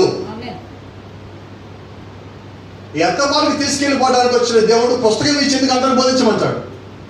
ఎత్తబాటు అయిపోయాక బోధించమన్నాడా? No sir. If he says so is not a god, but is a god. ఒకవేళ దేవుడు ఎత్తబాటు అయిపోయాక వెళ్ళి ప్రజలకు బోధించని చెప్పినట్టే ఆయన దేవుడు అవ్వడు. అయితే మనకి ఆయన దేవుడు అయి ఉన్నాడు కాబట్టి దేవుడు అలా చెప్పడు. అయితే నువ్వు ఏ కాలంలో ఉన్నావు? ఎత్తబడే కాలంలో ఉన్నావు. ఎత్తబడే కాలంలో ఎత్తబడే విశ్వాసం నీవు కలిగి ఉన్నప్పుడు నీ విశ్వాసాన్ని చెరపడానికి ఆది కాలంలో ఏదైనా తోటలో వధువుని ఎలాగైతే మోసగించాడో, లేదంటే అవ్వని ఎలాగైతే మోసగించాడో, ఈ కాలంలో కూడా అదే విధమైన ఆత్మ వధువుని, ఎన్నుకోబడిన వధువుని మోసగించడానికి రకరకాల పాస్టర్ల వేషంలో, రకరకాల వెలుగుదూత వేషము ధరించుకొని వారు మన మధ్యలోకి వచ్చి ఎన్నుకోబడిన వారి సైతము మోసపుచ్చే ఆత్మ అనగా అపవాది యొక్క ఆత్మని కలిగి వాడు మన మధ్యలోనే మనతో కలిసిపోయి సంచరిస్తున్నాడు. హల్లెలూయా. That's true. సౌలు బెనామన్నాడు, ఈ దినము అవిశ్వాసి విశ్వాసి ఇద్దరు పెనవేసిపోయి తిరుగుతున్నారు. నిజమే. అయితే వాడిని మోసగించలేడు. Because you are the chosen one. నువ్వు ఎన్నుకోబడిన దానివి కాబట్టి నేను వాడు మోసగించలేడు. అయితే వాడి ప్రయత్నాలు ఆపడు. వాడి ప్రయత్నాలు ఎక్కడి నుంచి? ఏదైనా తోట నుంచి. ఏదైనా తోట నుంచి ఈరోజు ఈ దినము ఇక్కడున్న ఈ చిన్న పరిచయం వరకు కూడా వాడి ప్రయత్నాలు ఎక్కడ ఆపవు. ప్రయత్నాలు చేస్తూనే ఉంటాం. నువ్వు ఇది నమ్మలేదా, అది నమ్మలేదు ఇంకోటి, అది నమ్మలేదు ఇంకోటి. చూడండి, వాళ్ళు ముందుకు వచ్చినప్పుడు మిమ్మల్ని ఒక ప్రశ్న వేసినప్పుడు మీరు ఆ ప్రశ్న సమాధానం చెప్పారు. వాళ్ళు అవునన్నారు కాదన్నారు. ఇంకో ప్రశ్న వేస్తారు, దానికి సమాధానం చెప్పండి. వాళ్ళని ఒప్పుకోడు, ఇంకో ప్రశ్న వేస్తారు. నువ్వు ఎక్కడైతే ప్రశ్న సమాధానం చెప్పకుండా ఉంటావో అక్కడ దాకా కూడా ప్రశ్నిస్తానే ఉంటావు. లేదా వాడి దగ్గర ప్రశ్నలు అయిపోయానుకో, నీ రేపు వచ్చి మాట్లాడుతూ ఉంటాడు. మళ్ళీ రేపు వాడికి ఫోన్ చేసి వీడికి ఫోన్ చేసి మళ్ళీ ప్రశ్న వాళ్ళు మొత్తం తయారు చేసి మళ్ళీ వచ్చి ముందు కూర్చుంటాడు. మళ్ళా మొత్తం సమాధానం చెప్తాడు. మళ్ళీ వెళ్ళొస్తాడు. వాడి ప్రయత్నం ఏంటో తెలుసా? నేను ఎలాగైనా తప్పించాలని, అంతేగాని ఒప్పుకోవాలని కాదండి. అయితే నేనేమంటానంటే, నిజమైన దేవుడు యొక్క విశ్వాసం అయి ఉంటే వాక్యము నీ ముందుకు వచ్చినప్పుడు నువ్వు దాన్ని ఒప్పుకుంటావు. అది ఎవరు చెప్పారో పక్కన పెట్టేసి, ఓ వ్యక్తులు నీకు అనవసరము. ఆ చెప్పిన వ్యక్తి యొక్క సాక్ష్యము, చెప్పిన వ్యక్తి యొక్క వర్తమానంలో అది దేవుడు యొక్క ఆత్మ ఉండదా లేదా తెలుసా? ఎవడైనా నాకు అనవసరం. నువ్వు డినామినేషన్లో ఉన్నావా, వర్తమానంలో పక్కన పెట్టు. ముందు నీ సాక్ష్యం ఎలాగ ఉన్నది, రెండోది నువ్వు చెప్పేది వాక్యానుసారంగా ఉన్నదా లేదా. సమస్య చెప్పమంటారా? సాక్ష్యం లేని వ్యక్తులు సేవకులు అయినప్పుడు వాళ్ళ దగ్గర నుంచి వచ్చే వర్తమానం అలాగుంటుంది. కారణం అది. ఒక పిలుపు ఉండదు, ఒక సాక్ష్యం ఉండదు, కుటుంబంలో సాక్ష్యం ఉండదు, సంఘంలో సాక్ష్యం ఉండదు, జీవితంలో సాక్ష్యం ఉండదు, దేవుడు ఒక పిలుపు ఉండదు. ఆ పిలుపు లేకపోయినా ప్రయాసపడి పిలుపుని కూడా దొంగతనం చేసేవాడు ఉన్నారు. మీకు తెలుసా సంగతి? సంఘాలను దొంగతనం చేసేవాడు వేరే సంగతి. పిలుపుని దొంగతనం చేస్తారు. పిలుపుని దొంగతనం అంటే, ఒకవేళ దేవుడు నిన్ను విశ్వాసిగా ఉంచితే నువ్వు విశ్వాసిగా ఉండకుండా కాపరైపోవాలని కోరుకుంటా చూసావా, అది పిలుపుని దొంగతనం చేయి. నీ పిలిపేంటి? నువ్వు ఎలా ఉండాలి? దేవుని ఒక ప్రవక్త అంటాడు, దేవుడు నిన్ను కానీ ఒక మంచి రైతుగా పిలిస్తే నువ్వు మంచి రైతుగా ఉండు. ఒకవేళ దేవుడిని డాక్టర్గా పిలిస్తే నువ్వు మంచి డాక్టర్గా ఉండు. ఒకవేళ దేవుడిని నువ్వు వైద్యుడిగా పిలిస్తే నువ్వు మంచి వైద్యుడిగా ఉండి సువార్త పరిచర్యకి సహకరించు. పాస్టర్ అయిపోని చెప్పాలి. ఈరోజు డాక్టర్లు వస్తున్నారు, పాస్టర్లు అంటున్నారు. యాక్టర్లు వస్తున్నారు, పాస్టర్లు అంటున్నారు. ఏమి సంగతి? పిలుపు ఉంటే నేను ఎవడు కాదనేది లేదు. నువ్వు బోధించే దాంట్లో నీ పిలిపేంటో తెలియజేయబడతా ఉన్నది. ఈ సరిగా లేని కాలం చేత వీళ్ళు ఏం చేస్తారంటే, గాలికి కొట్టుకొని పోయే బోధల్లో వాళ్ళు పట్టబడి వాటిని మనకి బోధిస్తూ వస్తున్నారు. అయితే వధువు, లెట్ మీ కంక్లూడ్. వాస్తవంగా ఈరోజు మాట్లాడాలనుకున్న అంశం ఇది. అయితే దేవుడు మనల్ని ఇక్కడికి తీసుకొచ్చినాడు. ప్రకటన గ్రంథము 12వ అధ్యాయము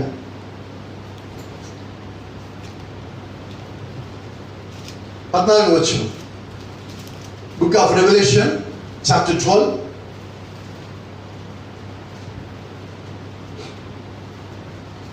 verse 14. 12వ అధ్యాయం ప్రకటన గ్రంథం 14వ వచనం. అందువలన ఆమె అరణ్యములో ఉన్న తన చోటికి ఎగురినట్లు గొప్ప పక్షిరాజు రెక్కలు 2 ఆమెకి ఇవ్వబడెను. అచ్చట ఆ సర్పముఖమును చూడకుండా ఆమెకు కాలములు అర్ధకాలము పోషింపబడును. కావున ఆ స్త్రీ ప్రవాహమునకు కొట్టుకొని పోవనని ఆ సర్పము తన నోటి నుండి నీళ్లు నదీ ప్రవాహముగా ఆమె వెనక వెళ్ళగక్కును. గాని భూమి ఆ స్త్రీకి సహకారి అయి తన నోరు తెరిచి ఆ ఘట సర్పము తన నోటి నుండి కక్కే ప్రవాహమును మింగివేస్తును. ఇప్పుడు ఆమె ఎవరంటే వధువు. ఆ ప్రవాహం ఏంటంటే భూమి మీద వచ్చే భిన్నమైన బోధలు, different kinds of doctrines. They are coming like a flood, but there is a bride. ఆ ముందు ఉన్నాను వధువై ఉన్నప్పుడు వెనకాల నుండి ఆ జల ప్రవాహం ఏంటంటే ఆమెను మింగివేయాలని వచ్చినప్పుడు భూమి సహకారి అయి earth would like to help the bride. when time comes, ఆ సమయం వచ్చినప్పుడు ఈ భూమి వధువుకి సహాయం చేస్తా వెనకాల నుంచి వెళ్ళగక్కిన ఈ భిన్న బోధల్ని మింగేసింది. అదే సమయంలో ఆమెకి రెక్కలు ఇవ్వబడ్డాయి. ఎందుకు రెక్కలు ఇవ్వబడ్డాయి అంటే ఆమె తన చోటుకి ఎగురునట్లు, ఆమె తన స్థానానికి వెళ్ళాలంటే ఆమెకు రెక్కలు కావాలి. ఈ దినం మనము పైకి వెళ్ళాలంటే దేవుడి చేత మనకి ఇవ్వబడ్డ ఆత్మీయ రెక్కలు కావాలి. వాటితో నువ్వు పైకి వెళ్ళగలుగుతావు. దేవుడి చేత ఇవ్వబడ్డ కృప రెక్కల మీద నువ్వు పైకి వెళ్తావు.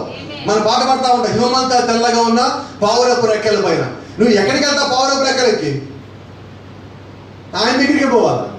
సో ఆయన దగ్గరికి వెళ్ళటానికి నీకు ఆ రెక్కలు ఇవ్వబడ్డాయి. Wings was given to you. You know why? ఆ యొక్క రెక్కలు నీకు ఎందుకు వరకు ఇవ్వబడ్డాయో తెలుసా? ఆయన దగ్గరికి తిరిగి చేరటానికి. To go back your place. నీ యొక్క స్థలమునకు, నీ యొక్క స్థానమునకు తిరిగి వెళ్ళడానికి అవి నీకు ఇవ్వబడ్డాయి. కాబట్టి నువ్వు జీవించే కాలం ఏంటంటే ఎత్తబాటు కాలమై ఉన్నది. ఈ కాలంలో నువ్వు జీవిస్తున్నావు కాబట్టి నువ్వు చాలా జాగ్రత్త కలిగి ఉండాలి. ఈ భిన్న బోధల నుంచి తట్టుకునే ఆ విశ్వాసం నువ్వు కలిగి ఉండాలి. అవి తట్టుకోవాలంటే నీ దగ్గర వాక్యం ఉండాలి. తట్టుకోవాలంటే దేవుని యొక్క కృప నువ్వు కలిగి ఉండాలి. తట్టుకోవాలంటే ఆయన యొక్క ఎన్నికలో నువ్వు ఉండాలి. తట్టుకోవాలంటే ఆయన యొక్క ఆలోచన నువ్వు ఉండాలి. అవి నువ్వు తట్టుకోవాలంటే జగత్తుకి పునాది ఇవ్వడానికన్నా ముందుగా ఆయన యొక్క మనస్సులో నువ్వు ఉండాలి. తట్టుకోవాలంటే before the foundation of the world you must be in the mind of God. దేవుడి యొక్క మనసులో, ఆయన యొక్క ఆలోచన, ఆయన యొక్క హృదయంలో, ఆయన యొక్క ప్రేమలో నువ్వు ముందుగానే ఉంటేనే నువ్వు తట్టుకోగలవు. అలా లేని వాళ్ళు ఏం చేస్తారంటే బలహీనులైన కారణం చేత కొట్టుకుని పోతూ ఉంటారు. బలహీనమైన కారణం చేత లోకంతో రాశి పడిపోతూ ఉంటారు. రాత్రి ఒక సంఘటన జరిగింది. I don't like to share it. నేను దాన్ని షేర్ చేసుకోవాలనుకుంటున్నా. అయితే అప్పుడు ఒక మాట చెప్పుకోవాలని, లోకరీతిగా నన్ను కూడా జీవించమని ఎవరైనా అడిగితే ఎంత పెద్ద అవకాశం ఇచ్చారు వదులుకుంటాను. అదే అన్నది మీతో అన్నది. భూ సంబంధంగా నన్ను కూడా ఉండిపోమనడానికి ఒకళ్ళు ఒత్తిడి పెడతా ఉన్నప్పుడు ఒక మాట చెప్పారు, దేన్నే వదులుకుంటాను నేను, అలాగైతే ఉండలేను. నువ్వు క్రీస్తు కొరకు ఏమైనా వదులుకో, క్రీస్తు కొరకు, క్రీస్తు నిమిత్తంగా ఎంత వదులుకుని మళ్ళీ పొందుకుంటావు. అయితే క్రీస్తు వదులుకుంటే ఇంక ఏం చేయగలవు? నేను మిమ్మల్ని అందరినీ క్రమంలో ఉండండి, కరెక్ట్గా ఉండండి, సరిగా ఉండండి, చక్కగా ఉండండి అంటే పాస్టర్ గారు మీరు చెప్పేది చాలా బాగున్నది, మీరు మా పాస్టర్ గారే ఉండండి, అయితే మేము చెప్పినట్టుగా మీరు ఉండండి అంటే ఎలా ఉంటుంది? వినపడనా? నేనేం చేయాలి? అప్పుడు ఒక మాట అంటే ధైర్యంగా నేను, అయ్యా మీరు ఉన్నా లేకున్నా నేను ఇలాగే ఉంటాను. ఒకవేళ మీరు లేకపోతే ఈ గోడలు చెప్పుకొని పోతాను. ఇంతకుముందు ఈ గోడలు కూడా లేవు. చిన్న చిన్న పిల్లలకి ఒక్క బాగా చెప్పుకొని కూర్చున్నాను నేను. ఈరోజు ఎంతమందిని ఇచ్చాడు? ఇంకా ఇస్తాడు, ఇంకా ఇస్తాడు. ఎంత ఇస్తాడో నాకు తెలియదు. అయితే ఇచ్చినంత మందికి నేను సక్రమంగా చెప్పానా లేదా నాకు కావాలి.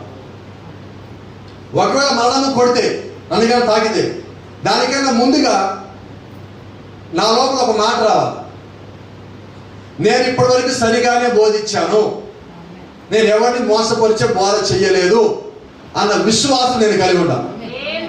లేకపోతే అనవసరం నేను చెప్పించి. ఇక్కడ మీతో కాంప్రమైజ్ అయిపోయి మా పాస్టర్ గారు మంచోడు అనిపించుకోవాలా?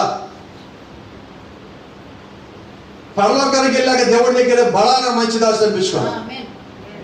చెప్పండి, మీరైతే ఏమనిపించుకోవాలని కోరుకుంటున్నారు? మీరందరూ ఏమని అనిపించుకోవాలని కోరుకుంటున్నారు? అసలు ఇక్కడ సంగతి చెప్పడం రహస్యము. నువ్వు బడా మంచి దాసు అనిపించుకోవాలి, ముందు పైకి పోవాలా. నువ్వు సరిగ్గా లేకపోతే పైకి ఎక్కడ రావాలా? కాబట్టి అనిపించుకోవడం తర్వాత ముందు పైకి వెళ్ళాలంటే నువ్వు ఇంకా ఎంత యథార్థంగా ఉండాలంటున్నా. ఎప్పుడంటే ఎందుకన్నానంటే మరణము నన్ను తాకే సమయానికి ఆ మాట నేను కలిగి ఉండాలి లోపల అన్నది. అప్పుడు ఎవరు అబద్ధం చెప్పరు. రైట్? చూడండి, ఇంకా 5 నిమిషాల్లో చనిపోతాను ఒక వ్యక్తి దగ్గరికి వెళ్ళినప్పుడు ఆ వ్యక్తి జీవితంలో ఎవరికి చెప్పని నిజాలు మొత్తం చెప్తాడు. అందుకని ఒక వ్యక్తికి యాక్సిడెంట్ అయినప్పుడు, లేదంటే అతని మీద హత్యాప్రయత్నం జరిగినప్పుడు, ఆ చిట్ట చివరి చనిపోతాడని తెలిసినప్పుడు అతని దగ్గర నుంచి కొన్ని మాటల్ని, సాక్ష్యాలు సేకరిస్తారు. దాన్ని ఏమంటారు? మీరు చెప్పాలా? మరణ వాంగ్మూలము. చనిపోవడానికన్నా ముందు అతను మాట్లాడే చిట్ట చివరి మాటల్లో అతను అబద్ధము చెప్పడు అని. కాబట్టి ఆ రకమైన విశ్వాసం ఇక్కడ ఉన్న మనం అందరం కూడా కలిగి ఉండాలి. ఆ ఒక మరణంగా వస్తే రాకూడదు, ఎత్తబాటు ఎలా ఆశిస్తున్నాము. అయితే ఒకవేళ అదే జరిగితే, ఎందుకంటే మన చేతుల్లో లేదు ఏం జరుగుతుంది అన్నది, అటువంటి విశ్వాసం నీవు కలిగి ఉన్నప్పుడు ఆ మరణం నీ దగ్గరికి వచ్చినా కూడా నేను ఏది చేయలేదు. అసలు ఎందుకు వచ్చామంటే ఇక్కడికి మనము మరణము నిన్ను సమీపించే లోపే నీ జీవితాన్ని పూర్తిగా సరి చేసుకోవడం, దేవుళ్ళని మార్చుకోవడానికి. ఎన్ని అవకాశాలు దేవుడు నీకు ఇచ్చాడంటే నిజంగా అది నాకు దాన్ని ఎలా పోల్చాలో తెలియచలా. నేను గూగుల్ అంటే ఏంటో తెలుసా మీకు? గూగుల్ అంటే తెలుసు అందరికీ. గూగుల్ అంటే ఏంటో తెలియదు. If you put 16 zeros after 1, it will call Google. 1 తర్వాత 16 సున్నాలు పెట్టి దాన్ని గూగుల్ అంటారు. ఎంత దాని నెంబరు? నేను అంటాను దేవుడు నాకు ఎన్ని అవకాశాలు ఇస్తున్నాడు. లెక్క పెడతారా? 1 తర్వాత 16 సున్నాలు పెట్టి సంఖ్య ఎంత చెప్పండి. ఇక్కడ ఉన్న దయచేసి ఎవరు అనుకోవద్దు, నేను సంతోషంగా చెప్తాను. ఇక్కడ ఉన్న చాలా మందికి గబుక్కులు నిద్రలో లేపేమో, లేదా కూర్చోని నిల్చోబెట్టి ఇప్పుడు కోటికి ఎన్ని సున్నాలు అంటే చెప్పలేదు. అవునా? గూగుల్స్ అనేది ఎక్కడ భాష కదా, మాకు 7 సున్నాలు అంటే తెలియదు. అయితే అంటారు తెలుసుకోవాల్సిన పని పడలేదు. తెలుసుకోవాల్సింది ఏంటంటే దేవుడు నీకు అన్ని వేల లక్షల కోట్ల అవకాశాలు నీకు ఇస్తానే ఉన్నాడు. దాంట్లో నువ్వు ఒక్కటి వాడుకోసాను, ఒక్కదాన్ని పట్టుకో, మొత్తం total change. Will be a brand new person. నువ్వు కొత్త బెంజికార్లాగా మారిపోతావు. అది ఎందుకు పనికిరాని దాని మరి అలాంటి కోపం ఎవరికైనా ఉంటే కోపం వస్తుంది. మళ్ళీ అది మారుతి 800 లాంటి కార్ అయి ఉండొచ్చు, నీ జీవితం అప్పటిదాకా అలా ఉండొచ్చు. ఆ టైర్ ఊడిపోయి లోపల ఏసీ లేకుండా, అదేంటి పవర్ స్టీరింగ్ కాకుండా అంతకుముందు ఇంకొక స్టీరింగ్ ఉండదు, ఆ స్టీరింగ్ అయ్యండి, అద్దాలు మొత్తం డ్రైవ్ చేస్తా ఉంటే మధ్యలో డోర్లు తాళ్ళు పెట్టి కట్టుకుంటా, ఇలాంటి కార్ లాంటి జీవితం అయి ఉండొచ్చు నీకు. అయితే ఎప్పుడైతే దేవుడు నీతో మాట్లాడాడో, దేవుడు అంటే నీకేంటో తెలిసిందో, నువ్వు కొత్త BMW అయిపోతున్నావు, ఒక బెంజికార్ లాగా మారుతున్నావు. ఎలాగ మారావంటే నీ వల్ల మారలేదండి, నీ వల్ల మార్పు రాలేదండి, దేవుళ్ళలో నువ్వు అలాగున్నావు. నువ్వు కార్లు కొంటావని చెప్పట్లా, దయచేసి జ్ఞాపకం పెట్టుకోండి. నీ యొక్క జీవితంలో మార్పు అంత మెరుగుగా కనిపిస్తుంది. అంత గొప్ప చేంజ్ దేవుడు తీసుకురాగలుగుతాడు. నువ్వెవరో నీకు తెలిసినప్పుడు ఆ మార్పు నీలో చాలా బాగా కనిపిస్తుంది. మన ఇంట్లో ఒక అద్దం ఉండదు, అది అద్దం అని తెలిసినప్పుడు నువ్వేం చేస్తావు? శుభ్రం చేస్తావు. అది అద్దం కాబట్టి శుభ్రం చేస్తావు, రైట్? అలాగే నీ జీవితంలో నువ్వేం చేయాలంటే నువ్వు ఒక అద్దమై ఉన్నావు. You must know that you are mirror. You must have to reflect the glory of Jesus Christ. నువ్వు అర్థమై ఉండగా నువ్వు చేయాల్సిన పనుల్లో ఏదైనా ఉన్నదంటే ఒకటే పని, యేసుక్రీస్తు యొక్క మహిమ నీ మీద పడినప్పుడు ఆ మహిమని నువ్వు తిరిగి ప్రతిబింబించావు. నువ్వు చేయాల్సిన పని అన్నది, నువ్వు వాక్యం తీసుకున్న వాక్యాన్ని తిరిగి నువ్వు ప్రతిబింబించు, రిఫ్లెక్ట్ చేయొచ్చు, నీలోంచి మళ్ళా దాన్ని బయటికి పంపించు. అప్పుడు చెప్పు, నేను ఎత్తబడేవాళ్ళు ఉన్నాను. అసలు ఆలోచన ఏమీ లేకుండా, ఒక జీవితం లేకుండా ప్రతివాడు ఎత్తబడేవాడు అంటారు. గమనించండి, మన జీవితంలో మనం ఇప్పటి వరకు ఒక్కసారి కూడా అబద్ధం చెప్పకుండా ఉన్నామా? మరి అబద్ధం చెప్పినప్పుడు పల్లాకి వెళ్తారా? ఒక మాట అడుగుతారు. బాప్తిస్మ యోహాను బైబిల్ మొత్తంలో ఆయన జీవించిన జీవితంలో ఆయన యొక్క 33 లేదా 30 సంవత్సరాల వయసులో జీవించిన 30 సంవత్సరాల కాలం మొత్తంలో ఒక్కటని అబద్ధం చెప్పాడా? ఆయన చెప్పడం కాదండి, అబద్ధాన్ని చూస్తా కూడా ఊరుకోదా. According to Bible. మన బైబిల్ యేసుక్రీస్తు ఆయన గురించి ఒక మాట చెప్పాడు, భూమి మీద స్త్రీలకైనా అందరిలోకి యోహాను కన్నా గరుడైన వాడు ఎవడు లేడు. అదే సమయంలో పరలోకంలో అత్యంత అల్పుడైన వాడు ఎవడున్నాడో వాడు ఈ యోహాను కన్నా గరుడన్నాడు. అసలు ఆ మాట జరిగితే నా గుండెని, మీరు అంటారు స్థుతులతో కూర్చోడము, దాన్ని ఏమంటారు, దబనాలతో కూర్చడం కాదండి, గుణపాలతో కూర్చున్నట్టుగా అనిపించింది నాకు. యోహాను తను ఎక్కడ చెడిపోతాడో, పాడైపోతాడో, ఏ మాటలు చెవిలో పడతాయో, ఎవరు నా మీద ఏ ప్రభావం చూపిస్తాడని చెప్పి లోకం నుంచి పారిపోయి అడవిలో ఉండి 21 సంవత్సరాలు 9 సంవత్సరాల వయసులో పారిపోయి 61 సంవత్సరాలు అడవిలో ఉండి గద్దాల మీసాలు మొత్తం పెరిగిపోయి సరైన స్నానాలు లేక ఒంటి మీద ఒక చర్మం కట్టుకొని, గొర్రె చర్మం కట్టుకొని, మిడతలు తింటా దేవుని యొక్క వాక్యం వచ్చేదాకా కనిపెట్టి ఏషియా చెప్పే ప్రవచనం ఆయన వద్దకు వచ్చి కనుక్కునేంత వరకు అక్కడే ఉండి, ఆ తర్వాత ఆయన ఇక్కడికి వచ్చి ఆయన ఎక్కడికి పోలే, నేరుగా యోర్దాను నదిలోకి వచ్చి అక్కడ నిలబడి అక్కడ అందరినీ గద్దిస్తా ఆయన వాక్యానుసారమైన జీవితం జీవిస్తా, దాన్ని చూపిస్తా ఆయన బాప్తిజం ఇచ్చిన వ్యక్తి. మరి అంత యథార్థంగా ఉన్న వ్యక్తి పరలోక రాజ్యంలో అత్యంత అల్పుడి కన్నా కానీ అల్పుడు అంటే మరి మన పరిస్థితి ఏంటి? ఒక అబద్ధం చెప్పాడా? మనం సన్ రైజ్ నుంచి సన్సెట్ లోపు ఒక అబద్ధం చెప్పకుండా జీవించడం అంటే ఈరోజు ఇట్స్ లైక్ ఎ మిరకిల్. ఆ రోజు దేవుడు మన జీవితంలో ఒక అద్భుతం చేసినట్టే, రైట్? ఒకరు కూడా చెప్పలేదంటే. ఇంకొకరు ఉన్నారు చెప్పి ప్రార్థించేవాడు ఉన్నారు. ది సెకండ్ కైండ్ అబద్ధం చెప్పి ప్రార్థించేవాడు. మూడోవాడు ఉన్నారు, వీళ్ళు జాగ్రత్త, వీళ్ళు చాలా వీళ్ళతో జాగ్రత్త. వీళ్ళు అబద్ధం చెప్పబోయే ముందు ప్రార్థిస్తారు.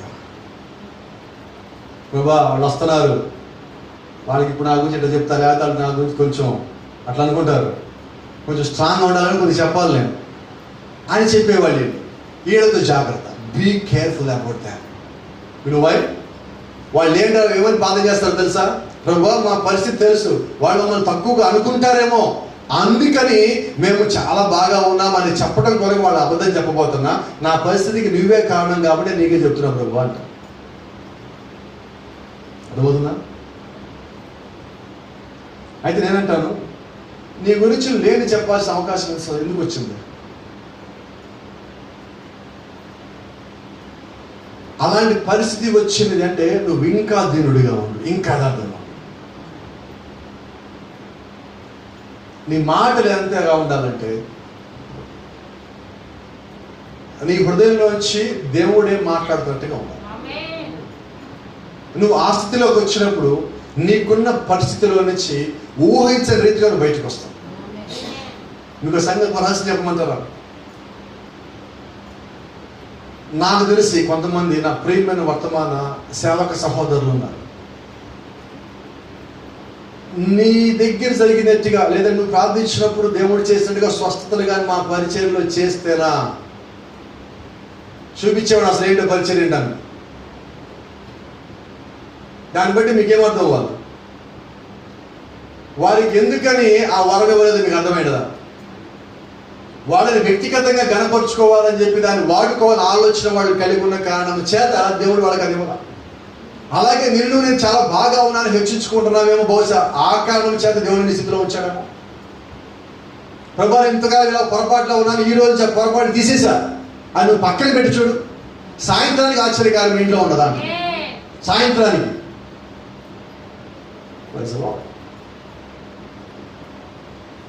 దేవుడి కృప కదా అది. ఇవన్నీ ఇక్కడేనండి. అయితే these things are temporary things on this earth. అయితే నువ్వు వచ్చింది భూమి మీద దేనికంటే ఈ తాత్కాలికమైన వాటి కొరకు కాదు, కొద్ది కాలం సంతోషాన్ని ఇస్తాయి. స్వస్థత జరిగిన తరువాత నేను చిన్న మాట చెప్తాను. నిన్న మేము హైదరాబాద్కి ప్రయాణికి వెళ్ళినాం. మన సహోదరి వాళ్ళ భర్త మరణించిన కారణం చేత వాళ్ళ ఇంటికి మేము ప్రార్థనకి వెళ్ళినాం. ప్రార్థన అయిపోయే సమయానికి సిస్టర్ వాళ్ళ తమ్ముడు కనపడకుండా వెళ్ళిపోయాడు. ఆయన కొంచెం మానసిక పరిస్థితి సరిగ్గా ఉండదు, కనపడకుండా వెళ్ళిపోయాడు. గందరగోళమైన పరిస్థితి. వాళ్ళ తల్లిదండ్రులు వెయిట్ చేస్తున్నారు, గందరగోళమైన పరిస్థితి, ప్రతి ఒక్కరు ఏడుస్తున్నారు, టెన్షను. అతనికి ఆ ఊరు తెలియదు, గుంటూరు తప్ప ఎక్కడ తెలియదు అతనికి. ఎలాంటి పరిస్థితి? గుంటూరులోనే సరిగ్గా తెలియదు, వెళ్ళిపోతే ఎక్కడికి వెళ్తాడో తెలియదు. అలాంటిది ఊరు హైదరాబాద్లోకి వెళ్ళి ప్రార్థన దొరుకుతారు. 2 గంటలు గంటన్నర జరిగింది ప్రార్థన. ఆ సమయంలో ఎటు వెళ్ళాడు, వెళ్ళిపోయాడు. 3:30కి మేము అక్కడి నుంచి ప్రార్థన చేసి బయలుదేరినాం. వాళ్ళు ఏడుస్తామంటే వాళ్ళు మొదలు వచ్చారు, అయ్యా ప్రార్థన చేయ, ఇది మా అబ్బాయి పరిస్థితి అంటే ప్రార్థన చేస్తాం. మేము వచ్చేసిన తర్వాత 4 గంటలకి మేము దాదాపు సిటీ దాటిపోయాం. 4 గంటలకి ఆ పిల్లవాడు మళ్ళీ తిరిగి వచ్చాడు ఇంటికి.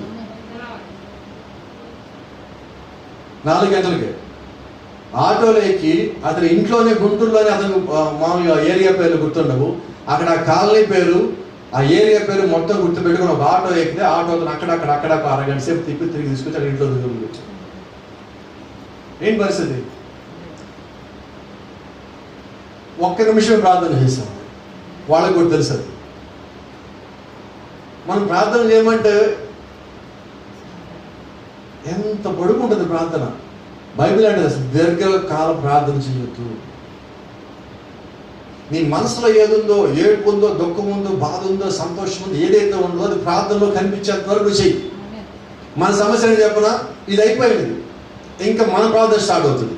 ఉద్దేశపూర్వకమైన ప్రార్థన స్టార్ట్ అవుతుంది. ఇక మనం గుర్తు చేసుకుంటూ ఉంటాం. గుర్తు చేసుకుని ప్రార్థన చేస్తుంది అంటే అలా చేయదు ప్రార్థన. దేవుడు నీ లోపల ఎంత పెట్టాడో అంత చెయ్యి, ఆపేసి. అది 30 సెకండ్లు రాని, 3 నిమిషాలు రాని అనవసరం. నీ దుఃఖము లేదంటే నువ్వు లోపల అనుకున్న ఆ ప్రేరేపణ ఆగిపోగానే నువ్వు ఆపేసే ప్రార్థన. నువ్వు అలా చెయ్యి, నీ ప్రార్థన దేవుడు ఇచ్చారంట. మేము ప్రార్థన చేసినప్పుడు దేవుడికి ఖచ్చితంగా తిరిగి తీసుకొస్తాడని నమ్మకం కలిగి ఉన్నాము. వాడికి అదే మాట చెప్పాము, అదే పని జరిగినదా. రేపు సహోదరు సాక్షి చెప్తుంది అనుకుంటాం. దేవుడు చాలా గొప్ప కార్యం జరిగించాడు. నేను చెప్పొద్దు, ఆమె చెప్పాలన్నమాట. ఆ సంగతి గొప్ప కార్యం దేవుడు జరిగించాడు. దాదాపుగా ఒక 11 రోజుల నుంచి మదన పడిన దానికి దేవుడు ఒక అద్భుతమైన ముగింపించున్నాడు. ప్రజలో అది నేను చెప్తానంటే, నేనంటున్నా ఒక్క పాస్గా నాకు నేరుగా చెప్పిన మాట, మా చర్చిలో ఎవరికైనా ప్రార్థన చేయగానే తలనొప్పి కానీ తగ్గిందంటే కనీసం సంవత్సరం వాడుకుంటే ఆ సాక్ష్యం అన్నాడు ఆయన. దేవుడు నిన్ను వాడుకోవాలా, నువ్వు సాక్ష్యాన్ని వాడుకోవాలా? అర్థమవుతుందా? కొంతమంది సంఘంలో సాక్ష్యాలు అనేది తెలియదు. ఆ స్వస్థతలు ఉన్నాయని నమ్మరు. వర్తమాన సంఘంలో పక్కన పోతుంది. అసలు వర్తమానంలో ఉన్నవాళ్ళే మేము స్వస్థతలు నమ్మమంటారు. నువ్వు స్వస్థతలు నమ్మలేదంటే నువ్వు అసలు వర్తమానంలోనే లేవు. యేసుక్రీస్తు పరిచయంలో 3 ఇడుపులు ఉన్నాయి. విలియం బ్రహ్నాం పరిచయంలో 3 ఇడుపులు ఉన్నాయి. మోషే యొక్క పరిచయంలో 3 ఇడుపులు ఉన్నాయి. దావీదు యొక్క జీవితంలో 3 ఇడుపులు ఉన్నాయి. ఆ మొట్టమొదటి ఇడిపోయాడు తెలుసా? స్వస్థతలు. ఈరోజు ఈ కాల ప్రవక్తను నమ్మటానికే ఆ స్వస్థ పరిచర్య. యేసుక్రీస్తుని దేవుడే నమ్మినప్పుడు మొట్టమొదటిగా చూసిందే స్వస్థతలు. ఆ తర్వాత ఆయన వాక్యం గురించి మాట్లాడటం, ప్రతిష్ఠ గురించి మాట్లాడడం జరిగింది. అలాగే ఇక్కడ కూడా అలాగే జరిగింది. అయితే నువ్వు అదే నమ్మనప్పుడు వర్తమానంలో ఎక్కడ ఉన్నావు? ఈరోజు ప్రవక్త ఇండియా వచ్చినప్పుడు 10 లక్షల మంది 5 లక్షల మంది వచ్చిన ప్రజల గురించి ఈ రోజుకి చెప్పుకుంటున్నారు ప్రపంచం అంతా. భారతదేశంలో ఒక హిందూ దేశంలో ఒక క్రైస్తవ పాస్టర్గా వచ్చినప్పుడు ఇన్ని లక్షల మంది ప్రజలు రావటమేంటి? అమెరికాలో 5 లక్షల మంది ఇక్కడ వచ్చినారు.